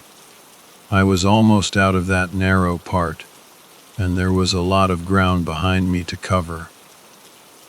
I took one step back, and it just reached out with its back foot. Not fast, not like it was trying to kick me, just like someone offering a handshake. It had hooves, and I smelled this weird smell, like burnt hair. You know those videos of that martial art where they do those cone inch punches? That's what it felt like a damn car had hit me in the chest, like getting rammed by a bighorn sheep. Knocked the wind right out of me. I went flying back, landed hard on the forest floor. By the time I could breathe again, it was staring right at me, right in my eyes. Its skin wasn't white. Not exactly. It was more like see-through. I could see its veins and arteries, all pulsing like a heart beating way too fast. It was probably shock, maybe fear, that kept me frozen there, with it crouched down on all fours like that. I don't think it was even breathing. We were so close I could see the blood vessels in its eyes. This thing was huge. Bigger than me, bigger than an elk. Moose-sized easy. As big as a damn full-size van. Its head was at least a foot wide, maybe more. All bony and shaped kind of like a bison skull, but longer. The skin was stretched so tight over the bones, it looked like it was gonna rip. Its nostrils were these long slits that went, like halfway up its head, and the eyes, those eyes just stared into mine. They were huge, with no real eyelids. And when it finally blinked, these two clear lids slid in from the sides. Its eyeballs, other than the blood vessels, which were red, like ours, were the whitest white I'd ever seen. No color at all. And there was no iris, just this clear pupil. Like when they take a picture of the back of your eye at the eye doctor. It felt like I was looking straight into its skull, and it was. Fuck. Sorry. I'm trying to keep it together, you know. Not get all freaked out and supernatural. It just stared. Back when I first started working with animals, I worked with dogs for a while. It was probably instinct, maybe some part of me just wanting it to be over quick, or maybe I was trying to calm it down, like I used to do with the dogs, using my body language. I tilted my head up and to the side, went totally limp, and closed my eyes. It felt like 2 hours before it moved. Probably more like 5 minutes. I cracked my eyes open when I heard it shift, but I didn't move. It lifted its front foot. Arm, I guess. Stood up a little straighter, and that's when I saw them. Claws. Like these things looked like fucking scythes. Its hand was shaped like ours, with one finger joint. But then these claws, a foot long easy, 3 of them, and a thumb with no claw at all. I thought for sure it was gonna cut me in half, and that would be it. But it moved so slow. It lifted that hand, took one of its 4 fingers, and dragged that claw down, starting at my collarbone.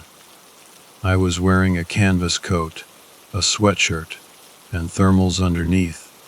It just sliced through all of it. I moved my head, like watching a car crash in slow motion, as it cut through my clothes, and into my skin like it was nothing. Not like butter, like air. It cut maybe half an inch into me. Adrenaline is a hell of a drug, I'll tell you that. It stopped 2 inches below my belly button, and then it just turned and started walking away, like it was just out for a stroll. Just moseying off, while I sat up, finally feeling the pain. It had turned away from me, standing up tall now. The horns on its head reminded me of, like 5-prong horns fused together, not quite antlers. And now I saw it had these floppy, bald ears like a pig's. I could see every bump of its spine, the definition of every muscle, like a shaved horse that was on every steroid known to man. With that clear skin, it almost blended in, reflecting the colors around it. I just lay there and watched it go until I couldn't see it anymore, heading toward the lake. I think I heard a boat motor in the distance. I didn't even care. When I finally managed to get to my feet, I fucking ran. There was some paracord in my truck, and I put my jacket on backwards, tied it around me to put some kind of pressure on the wound, and drove to the tiny medical clinic in town. My brain gets a little fuzzy around this part. It's a quiet town. Nobody got kicked by a horse that day, so I got in right away. The doctor, her name's Sarah, I've known her since I moved here. Older lady, really nice. She got to me immediately. I remember she took off my jacket and went kind of pale, looking at. There was no blood. I could see my flesh, just split open, perfectly down the middle. In the mirror on the wall above the sink, I saw how clean the cut was, right between the bumps of my collarbones. She told me they'd bandage it up, and I just sat there, kind of numb, letting them move me around. I don't even remember the drive there, or the drive back home. The cut, it reminded me of those autopsy cuts you see on TV shows, except there were 2 less lines, and much higher. Sarah's an old soul. Her family's been in this state for, like, ever. She's only, I don't know, 30-something, but she's got these streaks of gray in her hair. Down to earth. She's sweet and super logical, and is tired as hell of telling people Bigfoot doesn't live out here when they find out she's a local and ask. That's why it scared the shit out of me when, in that empty waiting room, as she was walking me out, she leaned in and whispered, "You better go out and see the Millers. Their livestock guardian dog died." She had this look on her face when she said it, and just patted my back, saying, a beer. It was that tone, you know? That tone someone uses when they don't believe a word you're saying. Like, oh, it was a beer. Sure. Just like that. I wanted to throw up. I stared at the closed door for a long time after she left, her words hanging in the air like a shroud. The Millers. Why them? What did their dog have to do with what happened to me? A million questions swirled in my head, each one more terrifying than the last. I felt like I was being pulled into something, some dark, terrifying current, and I didn't know how to swim. Escape was all I could think about. Get out of Wyoming. Go somewhere far away, somewhere safe. Portland. Yeah, Portland sounded good. I started looking up apartments online, the glow of my phone screen illuminating the fear in my eyes. But even as I scrolled through listings, Sarah's face, etched with concern, kept flashing in my mind. She was trying to tell me something, I was sure of it. And the way she said, beer. It was like she knew more than she was letting on. I tried to focus on drawing, like I always did when I needed to calm down. I tried to capture the image of that creature, to get it down on paper, but I just couldn't get it right. The harder I tried, the more frustrated I became. It was like trying to draw a nightmare. I barely know Sarah, but in that moment, looking at me in the waiting room, she looked like she knew me better than I knew myself. And that scared me more than anything. What do I do? Do I run? Do I stay? Do I try to find answers? The decision to stay, to face whatever was lurking in the shadows, didn't come easy. It fought against every instinct for self-preservation I had. But Sarah's words, her cryptic warning about the Millers, echoed in my mind, a persistent, unsettling hum. Sleep offered no escape, only a swirling vortex of claws, teeth, and those chillingly blank eyes. By morning, exhaustion and a strange sense of obligation had worn me down. I had to know more. The drive out to the Miller's place was a blur. My head was pounding, a dull counterpoint to the sharp, stinging pain of the gash down my chest. Even through the bandages, it felt like it was burning a hole straight through me. Every mile that passed felt like a step further into the unknown, a surrender to the current that had pulled me in since that encounter in the woods. Sarah's words played on repeat in my mind. A beer. Sure. The skepticism in her voice was more telling than any outright declaration. It was clear she knew it was bullshit, and that certainty, that shared disbelief, solidified my resolve. I had to know what she knew, what the Millers knew.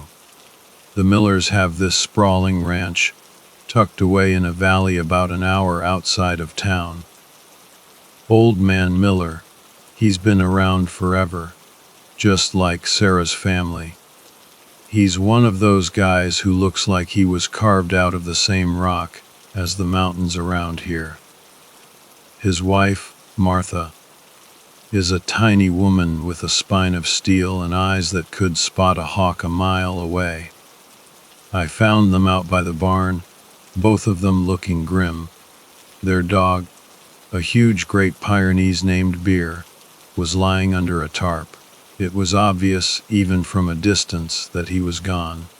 Ethan, Old Man Miller said, his voice rough, "Heard about what happened to you?" Sarah called. "Yeah," I said, feeling awkward. I heard about Beer. I'm so sorry." Martha just nodded, her eyes red-rimmed. "Sarah said it was a bear that got him," I said, trying to sound casual, but my voice probably cracked or something, betraying how much this was freaking me out. Old Man Miller snorted, a harsh, humorless sound. "That's what they're calling it. But I found him like this, Ethan." He pulled back the tarp, and I had to force myself to look. It was bad. Worse than the elk, in a way. Bear had been torn apart. But it was the same kind of wounds. Those clean, sharp cuts, like something had sliced through him with surgical precision. And just like the elk, there was no blood. Not really. Just a faint, coppery smell in the air. "Same as those elk you were looking at," Miller said, his voice low. "Same damn thing. No blood, no tracks, nothing. Just Gonda." "Did you see anything?" I asked, my heart pounding. "Hear anything?" Miller shook his head. "Heard him bark once in the middle of the night. Went out to check, but he was gone. Found him like this at dawn. We've lost other animals, too," Martha added, her voice trembling. "Sheep, mostly. Just vanished. No trace." I spent another hour with the Millers, asking questions, trying to piece it all together. They told me stories, old legends they'd heard from their grandparents, about creatures that lived in the mountains, things that hunted in the shadows. They didn't call it a skinwalker outright, but the implication was there, hanging heavy in the air. This land, Old Man Miller said, his eyes fixed on the distant peaks, it's got secrets, old secrets, things best left undisturbed. Driving back home, I felt a chill that had nothing to do with the cold. The Millers' stories, the look in Sarah's eyes, the sheer impossibility of those wounds. It all pointed to something beyond anything I'd ever encountered, anything I could explain. I started digging. I spent hours at the local library, poring over old newspapers, historical records, anything I could find. I found stories of missing livestock, unsolved disappearances, strange sightings in the woods. Nothing concrete, nothing that directly connected to what I'd seen, but enough to make the hair on the back of my neck stand up. I even started talking to some of the older folks in town, people who'd lived here their whole lives. I had to be careful, though. I couldn't just come right out and ask about monsters. I'd just ask about local legends, old stories, that kind of thing. Most people just dismissed it all as folklore, old wives' tales. But a very few, gave me these knowing looks, like they understood what I was really asking. They'd tell me stories, whispered tales of things that moved in the dark, things that hunted by scent and sound, things that could tear a man apart and leave no trace behind. One old-timer, a guy named George, who ran the bait shop down by the lake, told me about something called the Silent Hunter. He said it was a creature that had lived in these mountains for centuries, a predator that was perfectly adapted to its environment. They say it can see in the dark, George had whispered, leaning in close, his breath smelling of stale coffee and something else, something wild and untamed. They say it can move without making a sound, and they say it can tear you open with claws sharper than any knife. He'd looked me straight in the eye then, his gaze piercing. "You be careful out there, son," he'd said. "Some things are best left alone." His words, along with everything else I'd seen and heard, solidified my decision. I was getting the hell out of Wyoming. The apartment in Portland was looking better and better every day. But I knew, deep down, that this wasn't over. Not by a long shot. That thing was still out there, somewhere in the shadows hunting, and I had a feeling, a terrible, gnawing feeling, that our paths would cross again. The wound on my chest throbbed, a constant, painful reminder of the creature that had left its mark on me, a creature I still couldn't get right in my drawings, no matter how hard I tried. Okay, here's part 4, the final part of Ethan's terrifying encounter. Part 4. The reflection in the water, packing up my life in Wyoming, felt surreal. Every creak of the floorboards, every rustle of wind outside my window, sent shivers down my spine. I half expected to see that thing staring back at me from the darkness. Sleep was a luxury I couldn't afford anymore. When I did drift off, it was into a restless sea of nightmares, filled with flashing claws and those blank, empty eyes. I sold most of my furniture, packed the essentials into my truck, and left the rest behind. It felt like I was abandoning a part of myself, a part that had been irrevocably changed by what I'd seen. The drive to Portland was a long, tense blur. I kept glancing in my rearview mirror, half expecting to see that creature loping along behind me, its impossible gait eating up the miles. Portland was a shock to the system. After the quiet solitude of Wyoming, the city felt overwhelming, a cacophony of noise and light, but it also felt safe in a way. Surrounded by people, by concrete and steel, I felt a little less exposed, a little less vulnerable. I found a small apartment downtown, a shoebox with a view of a brick wall, but it was a roof over my head. I started going to therapy, trying to process the trauma, the sheer terror of that encounter.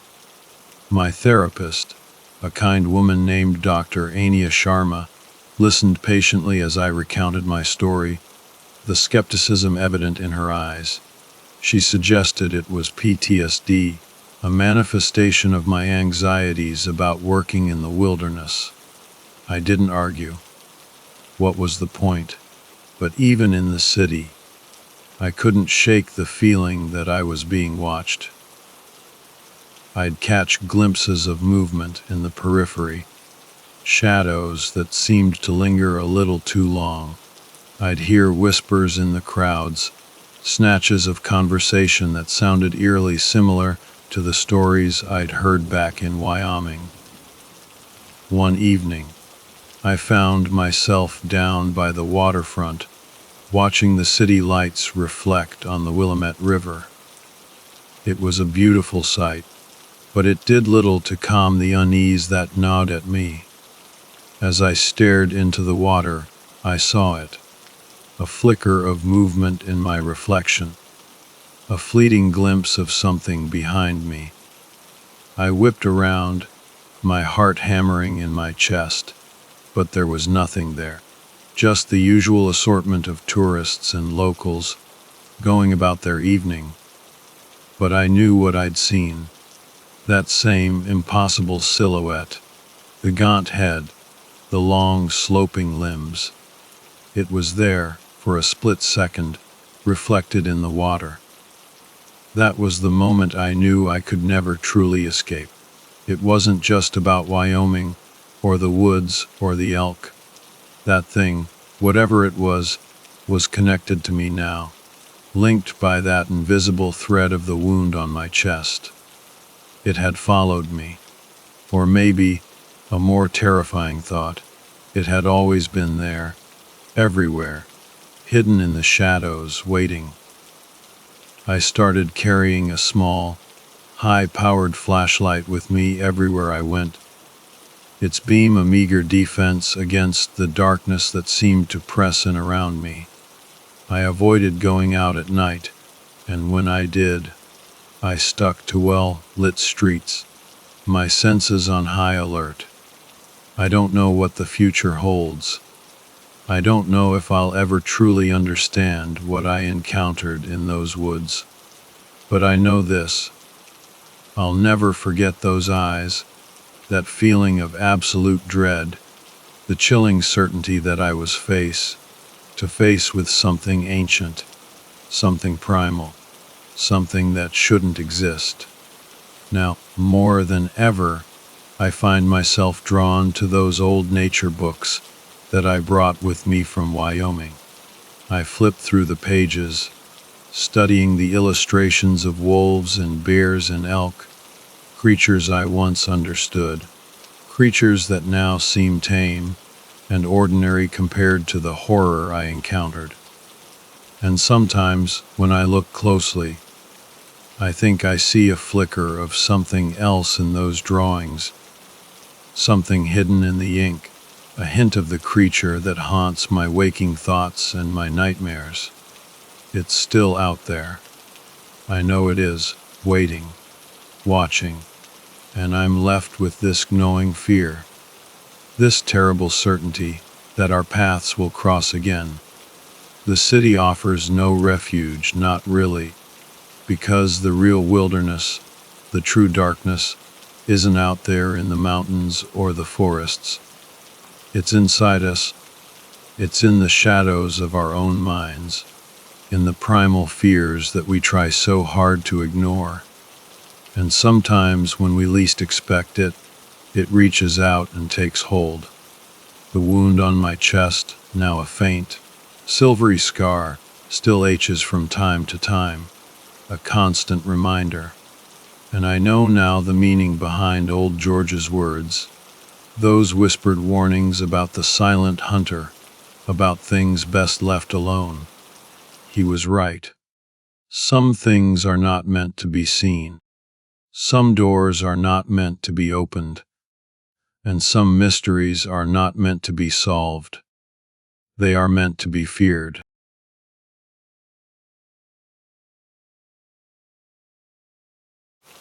Should I press it? Ethan asked, his finger hovering an inch away from the button. Dude, I don't know. Yes. No. Maybe. I was shivering so hard I could barely think straight. My name is Noah, by the way. I mean, what choice do we have? It's freaking freezing out here. Fine, do it, I said, CLIFK, before totally losing it. But what if it doesn't work? DING. It works, Ethan said, grinning. Suddenly, the elevator doors creaked open. I took a step back to check out the rusty old thing. It looked like it had been through a war or two, totally beat up by the weather, like I knew anything about elevators, or like we had any other choice but to get in. I stepped inside. Going up? Ethan asked, doing his best doorman impression. Slime. As the doors slammed shut behind us, I was way too cold to even crack a smile at Ethan's lame joke. But then it hit me he wasn't joking. Wait, you're not actually thinking of taking this thing all the way up, are you? I thought we were just gonna crash here for the night. I looked over at the panel inside. There was an open button, a close button, and just two others, base, where we were now, and summit, where I was afraid we were headed. CLFK, of course. Dude, what the hell? We didn't agree to go up there.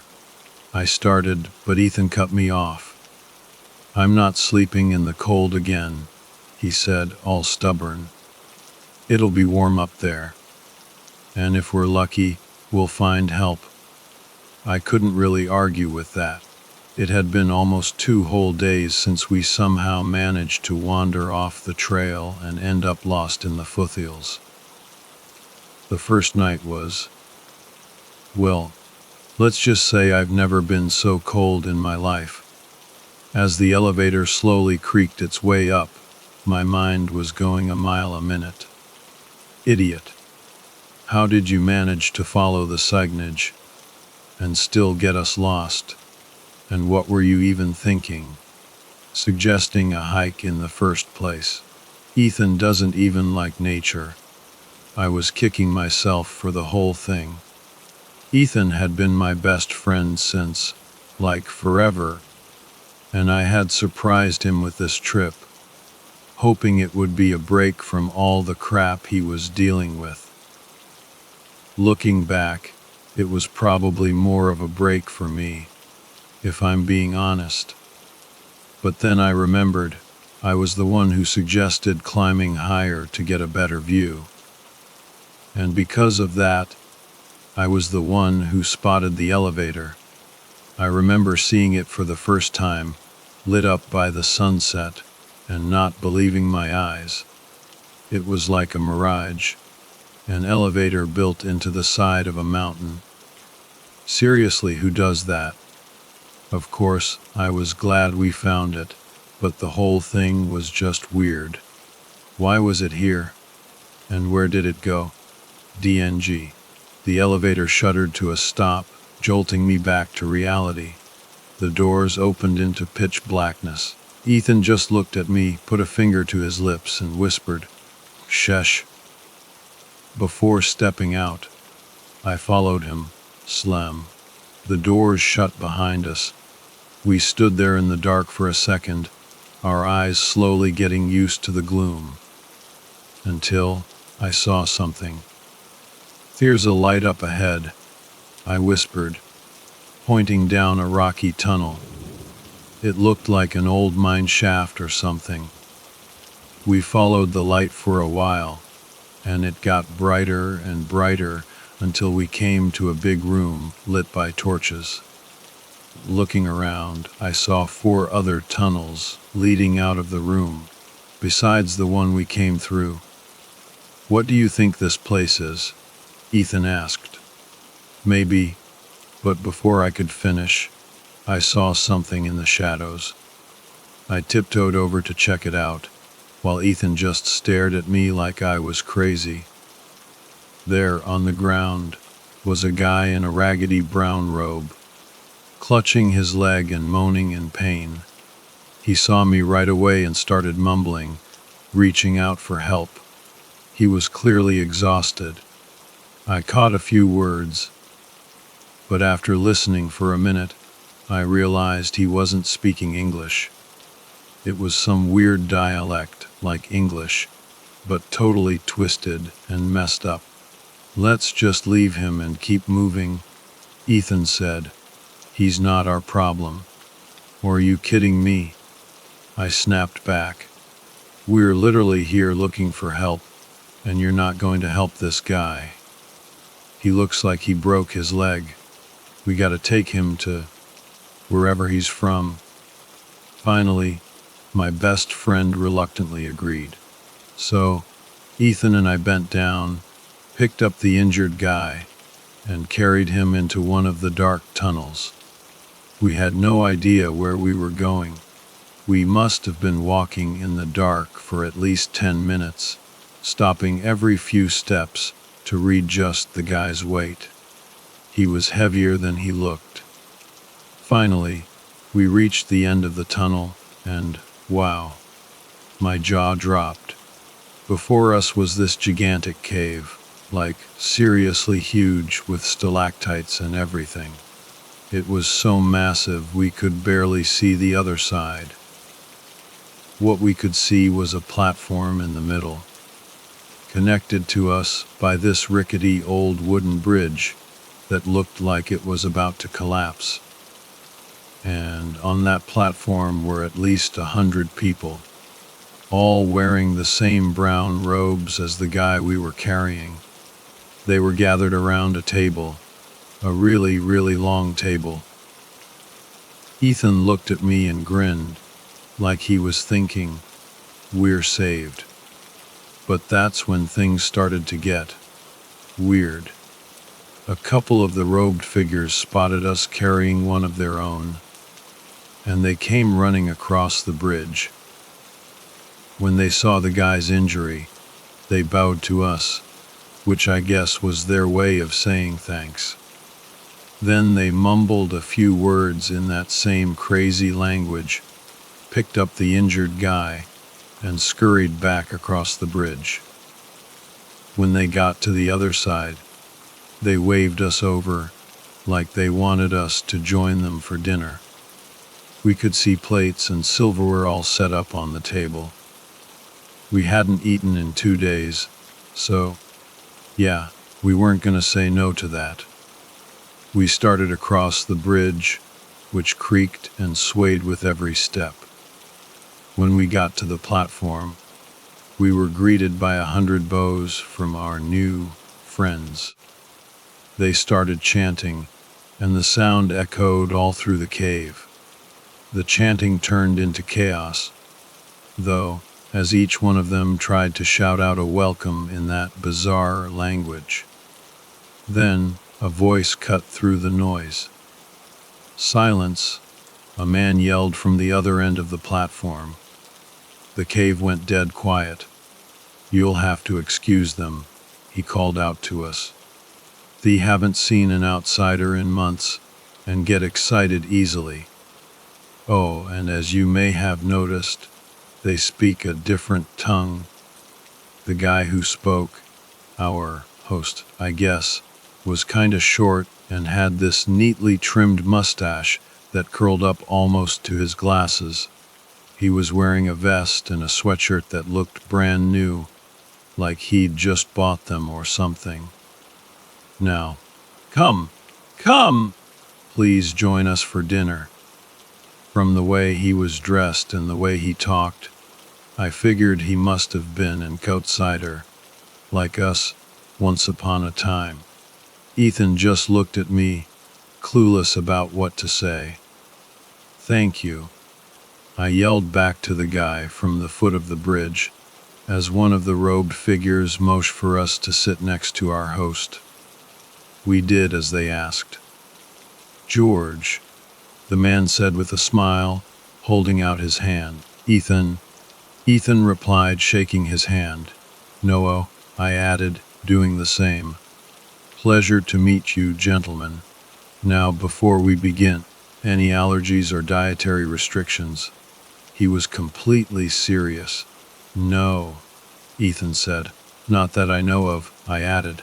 Splendid, he said, before yelling something towards the bridge. May the feast begin.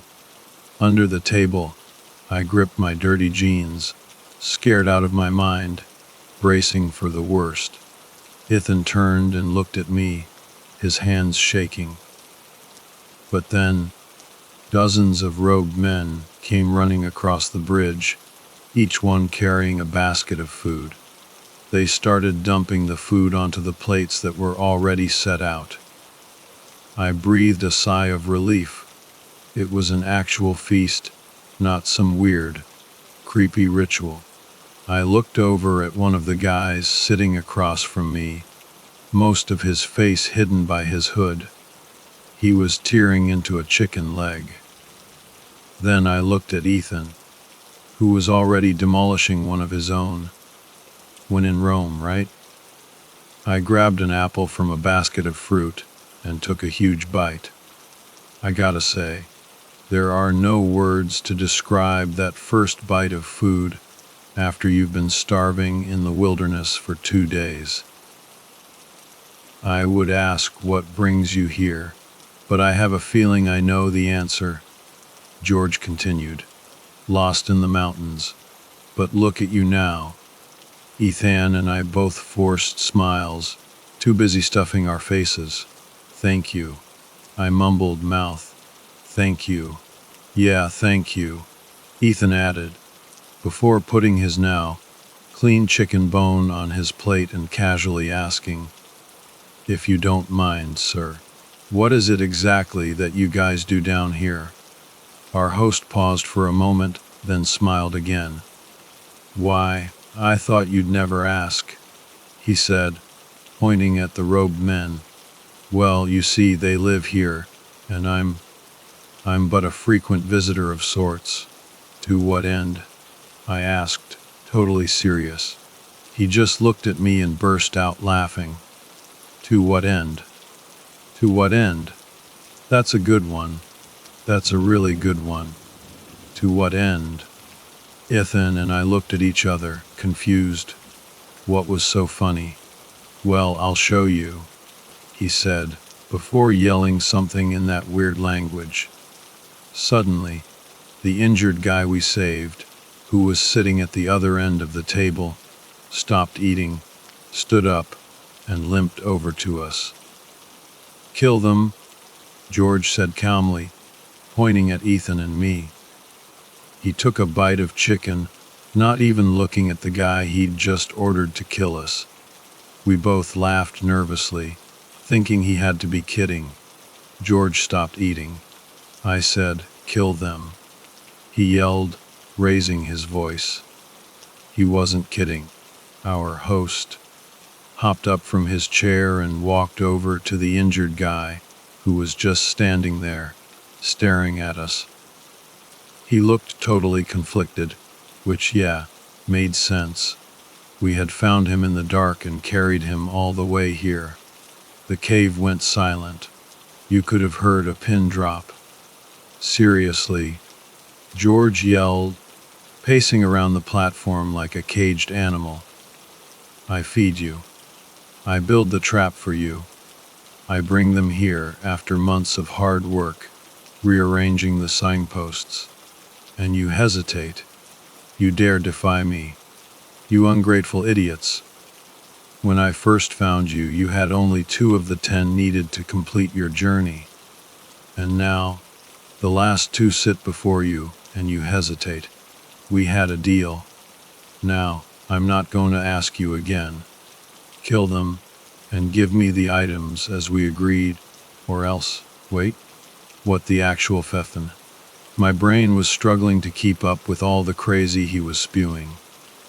10 items. What deal? Everyone was staring at the injured guy, who was looking at George, his eyes wide with fear. He turned back to Ethan and me, then back to the host, then back to us again, before. Suddenly, Ethan jumped up from his seat and grabbed me by the collar. "Run," he screamed, and took off towards the nearest tunnel. Best idea ever.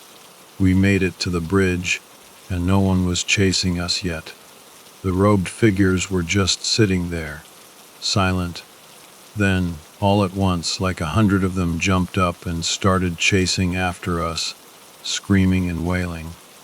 "Go ahead, I'll catch up," Ethan yelled, letting me pass him. I ran into one of the tunnels, but I soon realized he had no intention of catching up. He ran into a different tunnel, leading the robed figures away from me. "Ethan," I called out. "Save yourself," he yelled back, and then he was gone. A few minutes later, I came to a room, and there wasn't a single robed figure in sight. I stopped to catch my breath, hunched over, hyperventilating. He saved me, I thought. I gotta get out of here and bring help. I have to save Ethan. When I finally stood up, I couldn't believe my eyes. Just a few steps away was this huge pit, with a ton of spears at the bottom. And on the other side of it, piled up on what looked like some kind of shrine, was a mound of old stuff, like watches and jewelry. The items, I thought. Those must be the items he's after. But I didn't have time to gawk at the treasure. I took off down another tunnel. Eventually, I found myself in another chamber, this one flooded with light. Light that was pouring down from the ceiling. That's no torchlight, I realized. I spotted a ladder bolted to the wall on the far side of the room. I scrambled onto the rusty old thing and started climbing, the light getting brighter and brighter with every rung. When I reached the top, I pulled myself up through a hole in the ceiling, feeling around for solid ground. I hopped onto what felt like a rocky ledge. That's when I realized for sure that the light that had been blinding me was daylight. Squinting, I scanned the area, only to find that I was standing on top of the freaking mountain itself. The summit stretched out in every direction, flat as a pancake. From up there, I could see the whole area where Ethan and I had gotten lost, the very land that had led us here. I could even see where we started our hike, a tiny speck of hope in a sea of wilderness. And that's when my eyes finally adjusted, and I saw it. An object so out of place, so bizarre, and so unbelievable that it made an elevator in the mountains look normal. There, on the summit, its pieces scattered across the rocks, was the wrecked remains of an old airplane, like early 1900s old. It had clearly crashed a long, long time ago. And in the distance, on the other side of the peak, was the cabin part of the plane, mostly intact except for a missing wall that made it look like a dollhouse, its seats exposed to the elements. I walked over to get a closer look. and was immediately met with a gruesome sight. Sitting upright in all but 2 of the 10 seats were the rotted remains of 8 people. But it was obvious from the way they looked that these weren't the plane's original passengers. No, these people had died much more recently. They were clearly victims of the mountain people, sacrificed for some messed up reason and laid to rest in the plain forever. And as for the 2 empty seats, or should I say graves, it hit me like a ton of bricks. That's where Ethan and I would have ended up if those robed freaks had caught us. Ethan. My mind went back to my friend, wondering what had happened to him, and fearing the worst. I thought about going back to find him, but I knew there were way too many of them. I wouldn't stand a chance. I decided to take my chances in the wilderness and get help, rather than go back to that cave. As I climbed down the side of the mountain, I lost my footing and twisted my ankle. The pain was excruciating, but I quickly regained my grip and kept going. I was sure that, if the mountain people caught me, I'd end up in that plane. After reaching the bottom, I spent the whole day hobbling through the foothills, heading in the direction we had come from. I was too traumatized, too determined to find help, to even think about celebrating my escape. And eventually, I passed out from exhaustion. The next day, my prayers were answered. BEP. Headquarters, you there? By Eep, I woke up to the sound of a walkie-talkie. I opened my eyes and saw a park ranger looking down at me, smiling. BEP. I found one, he yelled into his radio. I repeat, I found one. BEP. I just mumbled, Ethan, before passing out again. A few days later, after I recovered in the hospital and told the cops everything, I led them back to the mountain. Back through the elevator, down the passage, over the bridge, and to the platform where the feast had been held. But this time, no one was there. The cave was just empty. I remember thinking, this is what arriving at Roanoke must have felt like. I then led the cops down the passage that Ethan had taken. But again we found nothing, just a dead end. A solid rock wall. So, finally, I took them back to the cave and down the passage I had taken, to the room with the giant pit. Well, fuck me, one of the officers said, staring down into it. I walked up beside him and looked down. Sure enough, there they were, all 100 or so of those robed figures, lying at the bottom, impaled on spikes. The antique items were scattered all around them. Kid wasn't lying, the officer continued, as another cop pooped his guts out all over the floor. But little did they know, they hadn't seen the worst of it yet. It wasn't until I took them up the ladder, onto the mountain's summit, and over to the ancient plain, that they saw the most messed up sight of all. A cabin full of dead people, all the seats now full. The last 2 were now occupied by my best friend Ethan and a guy who, I later learned, was a wealthy archaeologist named George Henderson. He had been betrayed and left treasureless in the plain by the very people he once led. I'd later find out that the people in the mountain were actually descendants of the survivors of that very plane crash. After making a life for themselves in the caves below, they created their own language, their own messed up beliefs, a mythology that required the sacrifice of 10 people before they could be reunited with their ancestors in the afterlife. It's still hard to believe that all of that happened. That a simple hike turned into a fight for survival against a secret society living in a mountain. That I lost my best friend to a bunch of robed fanatics. Sometimes, when I'm alone, I think about Ethan, about the sacrifice he made. I think about the look on his face when he told me to run. I think about how different things could have been if we had just stayed on the trail. But then I remember the plane, the bodies, the pit, and I know that Ethan did what he had to do. He saved my life. And even though it cost him his own, I'll never forget his bravery. He was the best friend a guy could ask for, and I'll always remember him as a hero. And me, I'm just a guy who got lost in the mountains and lived to tell the tale. A tale about an elevator, a crazy cult, and a friendship that went beyond life and death. A tale that, even now, I can hardly believe myself, but it's a tale I'll never, ever forget.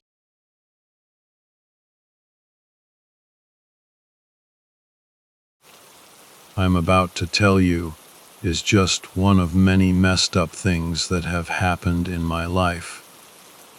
I know now they're all connected, but there's a lot I've forgotten or blocked out over the years. But when I'm done, you'll get the picture. Just thinking about typing this out makes my mouth taste like garbage. It's like everything I saw can just be boiled down to a bunch of words. Anyway, I'm ready to get into it, and I hope this finds the right people.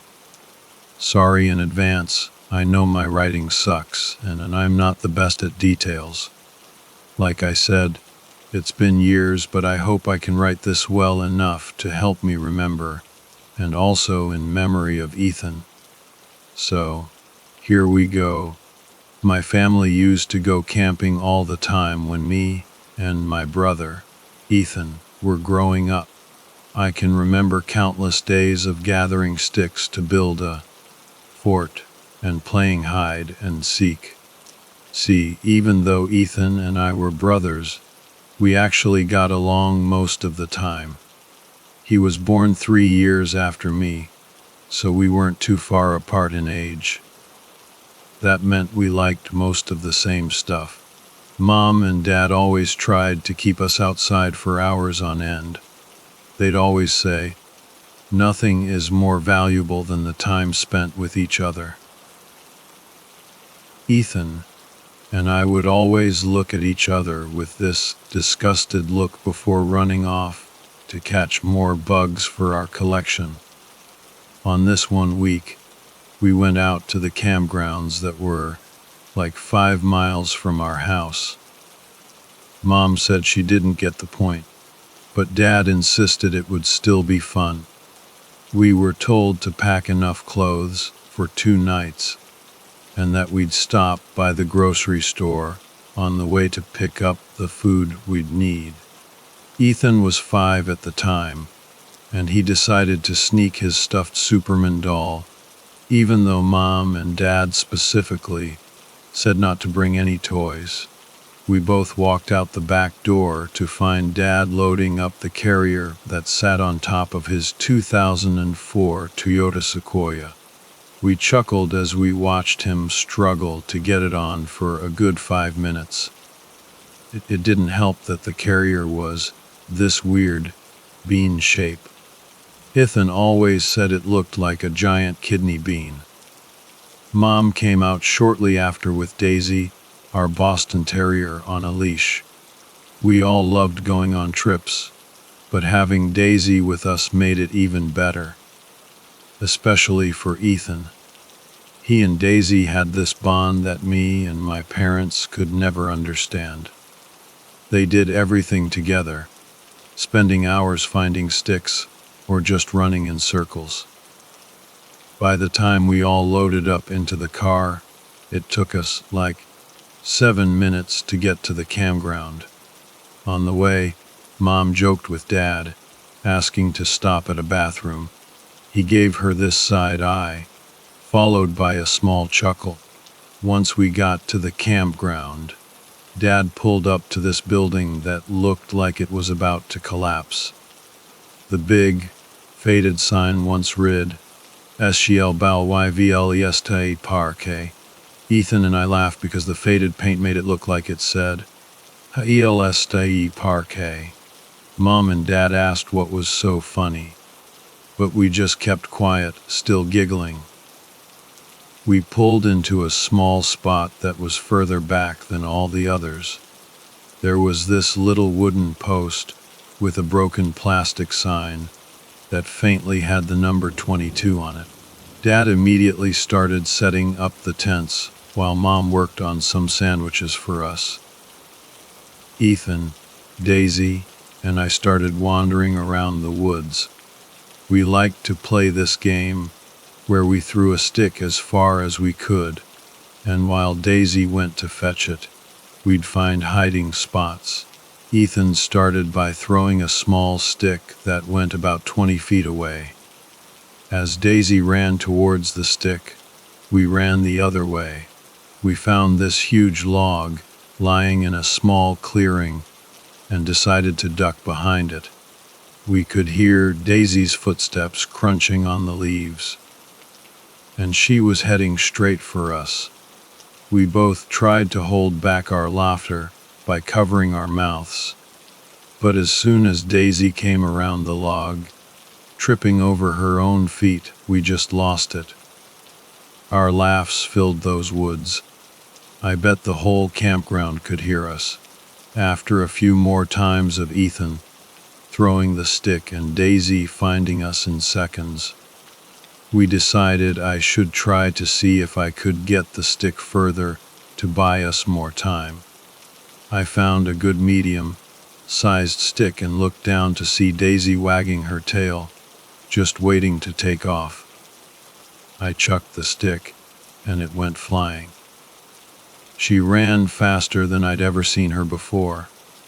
I looked back to see Ethan already running to this rundown shack that was barely standing. I followed him and looked back, but there was no sign of Daisy. I was proud that I'd bought us some time with that throw.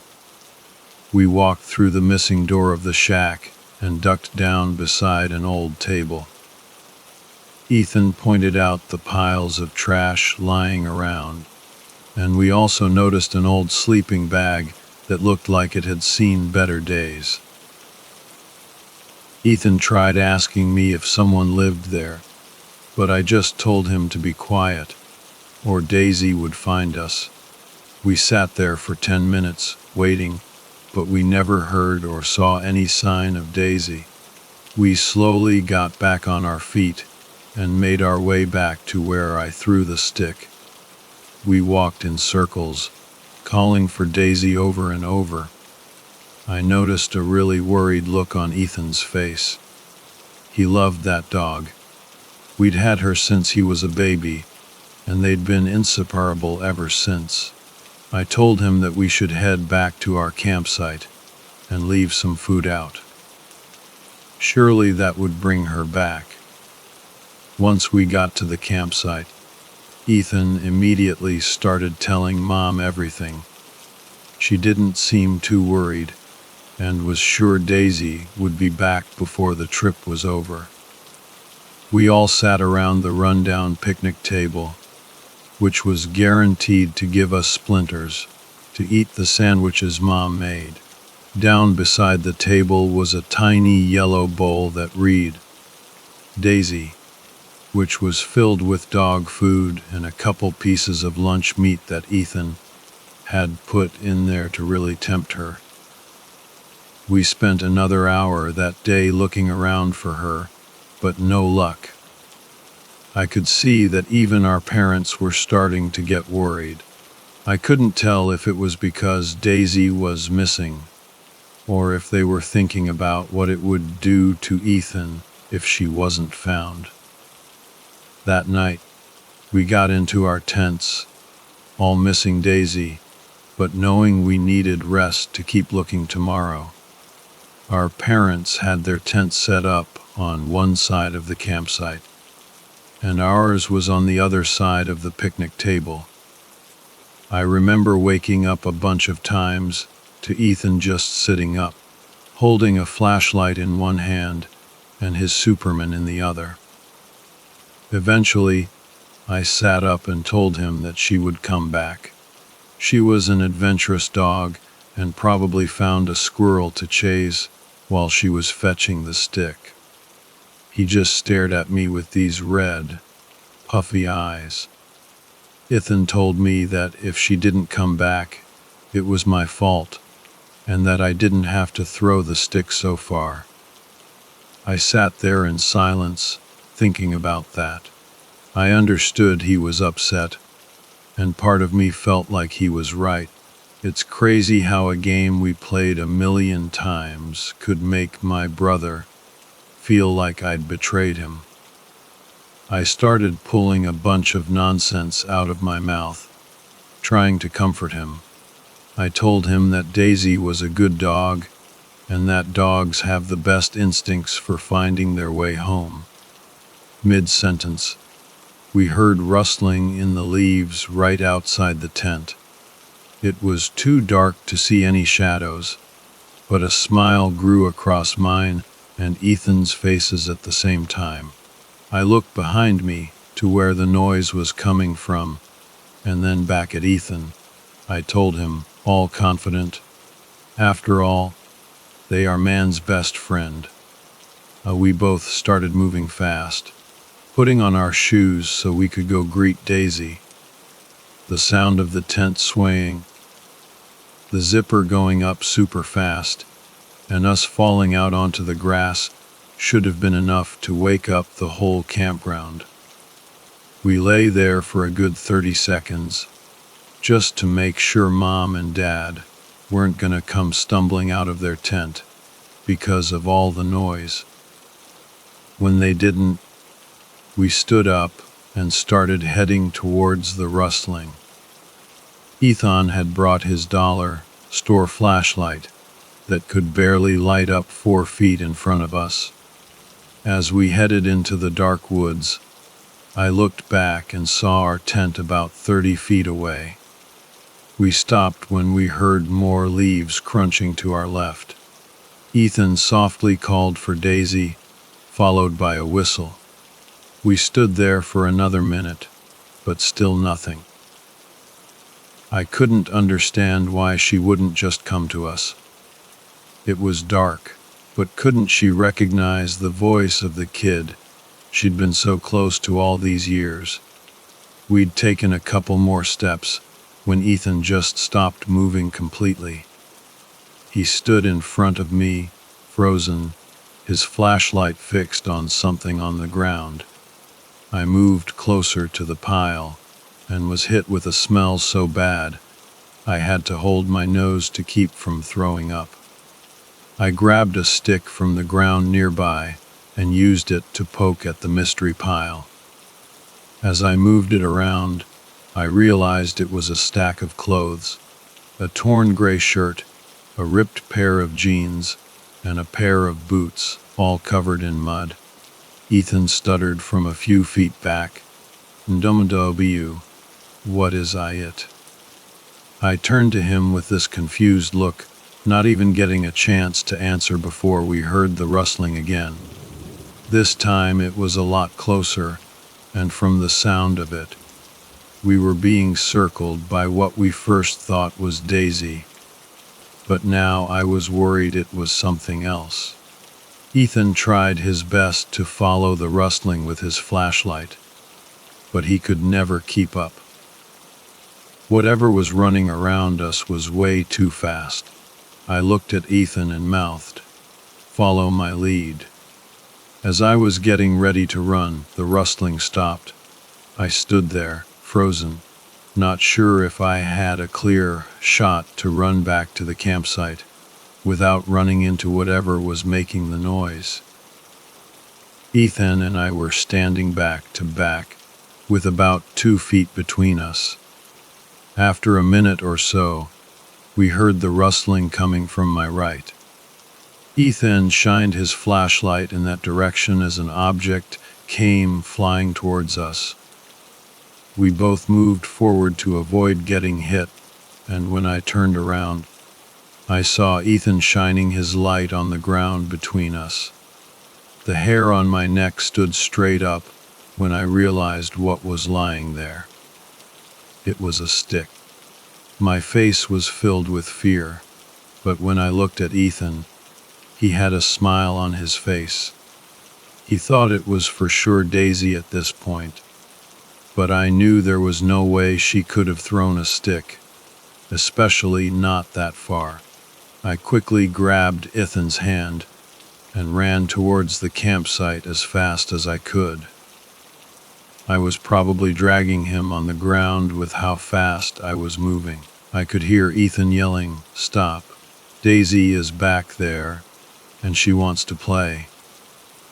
I was so focused on getting back that I couldn't even tell him that it wasn't Daisy. Through his crying and screams to let him go back, I could hear the rustling again. It started faint behind us, but with every step, it got louder. Whatever this thing was, it was gaining on us fast. The noise was coming from behind us and quickly shifted to our side. I could feel the adrenaline pumping through my veins as I sped up and made it to the campsite. I quickly threw Ethan towards the tent and turned around, hoping whatever was following us had gone the other way. But when I looked back, I saw nothing in the dark except two small circles that seemed to be glowing. The circles had a yellow tint and looked like they were just hovering above the ground. I squinted, trying to focus on them, and that's when they disappeared for a second and then came right back. I realized then that I was staring into the eyes of the thing that was chasing us. I unintentionally let out a gasp and watched as the eyes turned away and disappeared into the night. All I could hear was rustling fading away, followed by a noise I couldn't even begin to understand. It sounded like barking, but not quite like a dog. It was like this thing was trying to imitate a dog. I wondered that night if it was trying to lure us back into the woods with the barking. Ethan was crying by the time I made my way over to him. He asked, "Why did you run away from Daisy? She's out there alone again 'cause you ran. Why did you run?" I couldn't bring myself to tell him what I really thought, worried it would scare him. I led him back to the tent and said, We both just need to get some sleep. We'll have to spend the whole day looking for Daisy." Ethan said nothing and lay down, facing away from me. I could hear him sniffing and wiping tears from his cheeks for a good hour after we got back into the tent. I lay there, thinking about everything that happened, wondering if there was any chance it was actually Daisy chasing us and trying to play. Then the images of the stick being thrown at us and the eyes I saw that were a good 3 feet off the ground. I knew it was impossible. Daisy had never thrown a stick to us. She would always bring it up to our feet and drop it off. And she's a small dog, too. There's no way her eyes could have been that far off the ground. The images kept playing in my head, and as the adrenaline wore off, I got to the point where I just couldn't keep my eyes open. I woke up to the sun shining bright through the tent. My skin felt like I'd been sleeping on a grill. I could feel a pool of sweat in my sleeping bag. I looked over to where Ethan was to either wake him up or say hi if he was already awake. But when I looked at his side of the tent, I realized he wasn't there. I turned to the long zipper at the front of the tent and saw that it was all the way open. At this point, I figured he'd woken up early and was bothering my parents, probably telling them all about what happened last night. I was sure that as soon as I walked out of the tent, I'd be greeted by my parents, ready to chew me out for not only going out exploring at night, but also for bringing Ethan along. I jumped up and started throwing my clothes on, ready to just get it over with. I took a deep breath, let out a big sigh, and stepped out of our tent. Dad was making pancakes and bacon on a griddle that sat over the campfire. Mom was sitting in the shade in her lawn chair, reading one of her books. Ethan and I had opened one of her books before, and I was disgusted by what I read. Ethan had tried to get me to tell him what it said, since he couldn't read at the time. To sum it up, we just ended up calling her books sex novels. We both always followed it up with laughter and sometimes disgust, remembering that our mom was reading that kind of stuff. The more stories I remember of Ethan, the more I miss him. I never realized how close we were until I lost him. Sorry to get sidetracked. Writing all this down is just flooding me with emotions I worked hard to bury. I'll try to stay on track from now on. I looked around, confused, noticing I didn't see Ethan anywhere around the campsite. Mom looked up from her sex novel and asked, "What's wrong, sweetie? Did you wake up with your back hurting too?" She chuckled as Dad rolled his eyes and continued cooking. "What time did Ethan wake up and come outside?" I asked nervously, hoping they had an answer. Dad looked over at me and said, "What are you talking about? I've been up since 5 this morning. Ethan's still in the tent." I kept looking around, hoping to see Ethan walking around the trees from a bathroom break. He wasn't in there when I woke up. Mom made her way over to the tent, not believing a word I said. After checking the tent, she looked back at Dad and said, "He's not in here. Where did he go?" Dad looked in disbelief. He knew that nobody had walked out of the tent since he'd been up. "Was the tent open when you got up?" I asked Dad nervously. "Yes, it was, but I figured y'all had gotten hot during the night and wanted some fresh air." I could see fear in both of my parents' eyes.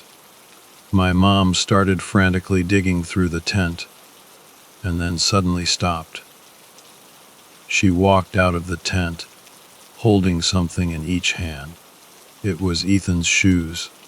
After 3 more days of staying there, Dad decided to take Mom and me home. Dad would continue to go out there for 2 weeks following Ethan's disappearance.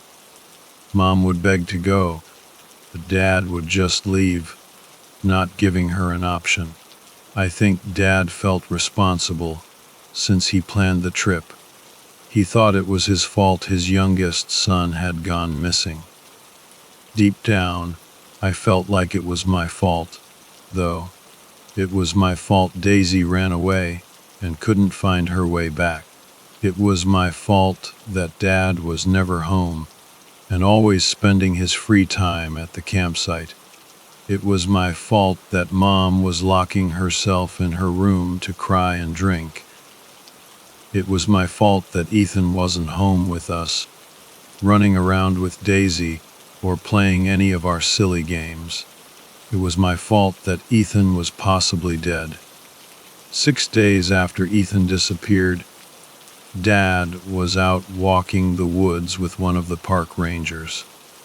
I could barely hear the whole story as he explained it to Mom, but I think I got the gist of it. They were walking around in the dark for about an hour and a half, when Dad came across a pile of some fabric. Dad said there was white cotton scattered everywhere, along with mostly blue fabric. At first, they couldn't make out what it was until the park ranger picked up a red and yellow S. It was Ethan's Superman stuffed animal. Dad told Mom that as they were looking at the remains of Superman, they heard a rustling noise in the distance. They followed the noise, hoping to find Ethan. From the way Dad was talking, he was sure that it was Ethan out there, and that maybe they had scared him further into the woods. He talked about how he'd be going back out the next night to keep looking with the ranger and a couple of work buddies. I couldn't see Mom's expression. All I could hear was sniffling, followed by another glass being poured. I ran to my room so my parents wouldn't know I was listening in. As I was lying in bed, I hoped that Dad was right, that Ethan was still out in those woods, running around, and that nothing bad had happened to him. Maybe he just refused to come back until Daisy was found. As the days went by, I found myself with nothing to do. With Dad going from work to the campground every day, and Mom never leaving her room, I was lost. I didn't have Ethan to keep me company. I sat at the kitchen table alone one morning, eating my cereal. While eating, I looked up to see the mailman parked at the end of the driveway, putting a stack of white papers in our mailbox. I quickly scarfed down the rest of my food and slid on my shoes. The sun was beaming down this day. As soon as I stepped outside, I could feel my face and neck burning from the heat. In the driveway sat the Toyota Sequoia that had been parked since Dad brought us back from the trip. The empty space beside it was usually where Dad's Ford F-150 would be. I wondered what time he would be getting home tonight, and if he would have any more updates. I ran to the mailbox, waving goodbye to the mailman as he drove off to the next house. I opened the mailbox and grabbed a stack of papers big enough to write a dictionary. As I walked back up the driveway, I was flipping through the mail, trying to be nosy, when a rancid smell hit me. I could feel my stomach clenching up as I gagged. I looked around, pinching my nose, trying to find where the smell was coming from, but I had no luck. I wondered if maybe something in the mail was causing it, but going through it all proved to be a dead end. I went back inside, glad to get away from the smell, and slid the mail under my parents' door. I knew that Mom would flip through it at some point and decide what was important. I continued this routine for the next couple of days, just being bored. But I noticed that with each passing day, the smell got worse. I thoroughly searched inside the mailbox to make sure nothing had died in there. But there was nothing. There were no animals of any kind lying out on our lawn or driveway that could have caused the smell. 14 days after Ethan disappeared, Dad came in late while I was watching cartoons before bed. Mom had occasionally walked out to grab a bite to eat or more wine, but she was still in her room at the time. Dad stood in the corner of the living room, just staring at me without me realizing. I looked over and saw how deep his eyes had sunk into his sockets.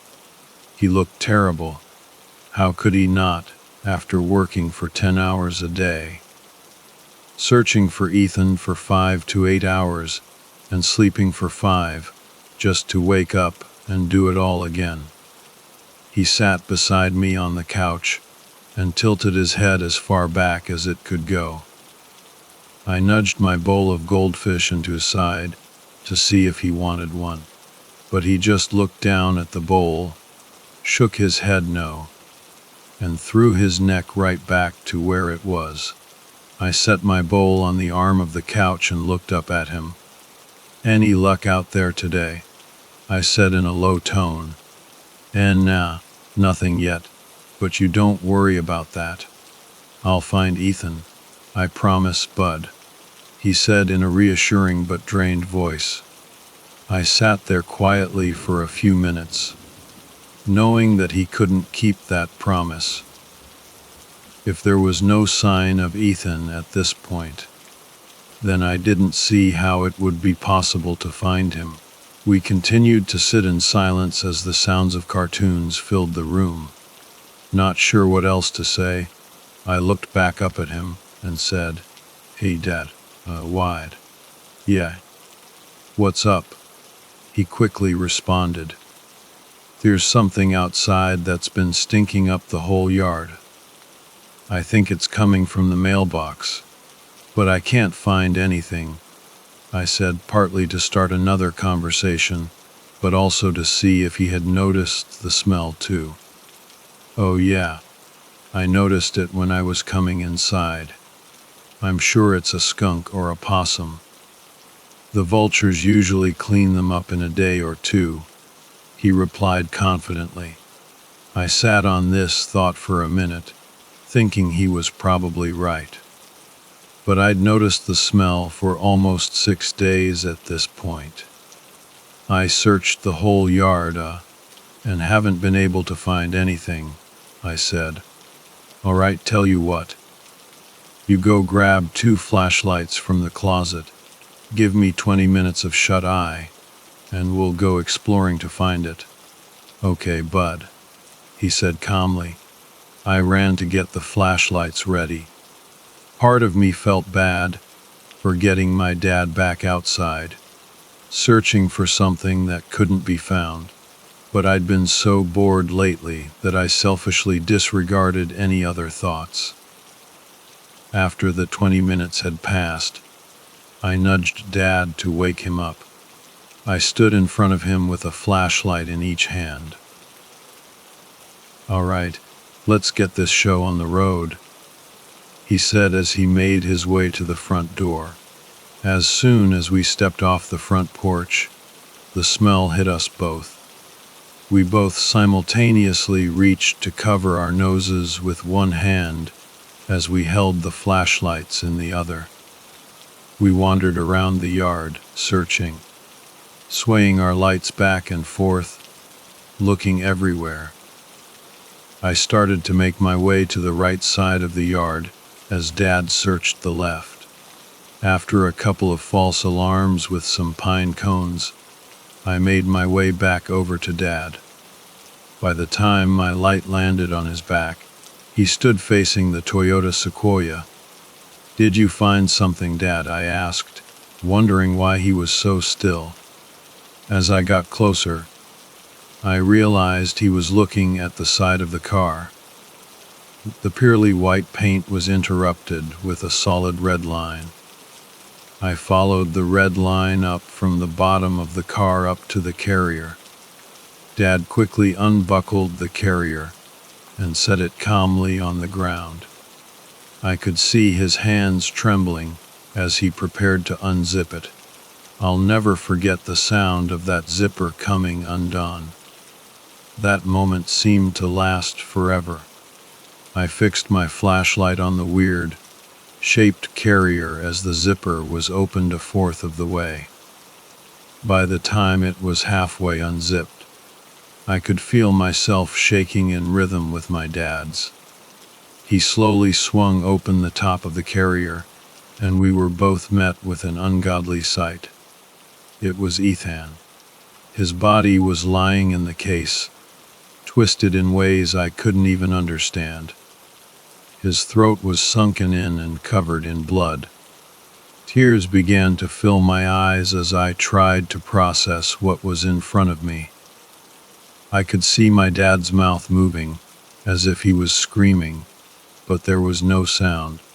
As I stared at my little brother, I was flooded with memories of times I would never get back.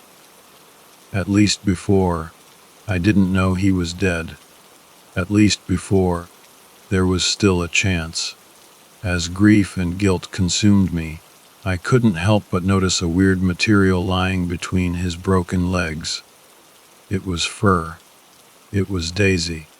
Whoever or whatever had done this had killed them both and shoved them in the carrier. At this point, I noticed Dad had pulled out his phone and was calling the cops. While my dad was doing what he needed to do, I just stood there, frozen, observing what was left. I noticed something white sitting in Ethan's hand. I managed to grab it from between his broken fingers. It was a piece of paper. I sat there, staring at it in complete confusion as I read it. Man's best friend. I dropped to the ground, too weak to keep standing. The letter and flashlight went in separate directions as I made contact. In the background, I could see my dad facing away, still on the phone. I continued to lay there, as everything started to fade to black. I caught one last glimpse of Ethan, and could only muster up the strength to say, I'm sorry. As the darkness continued to grow, I noticed one more detail about the carrier. The address tag. It had been ripped off,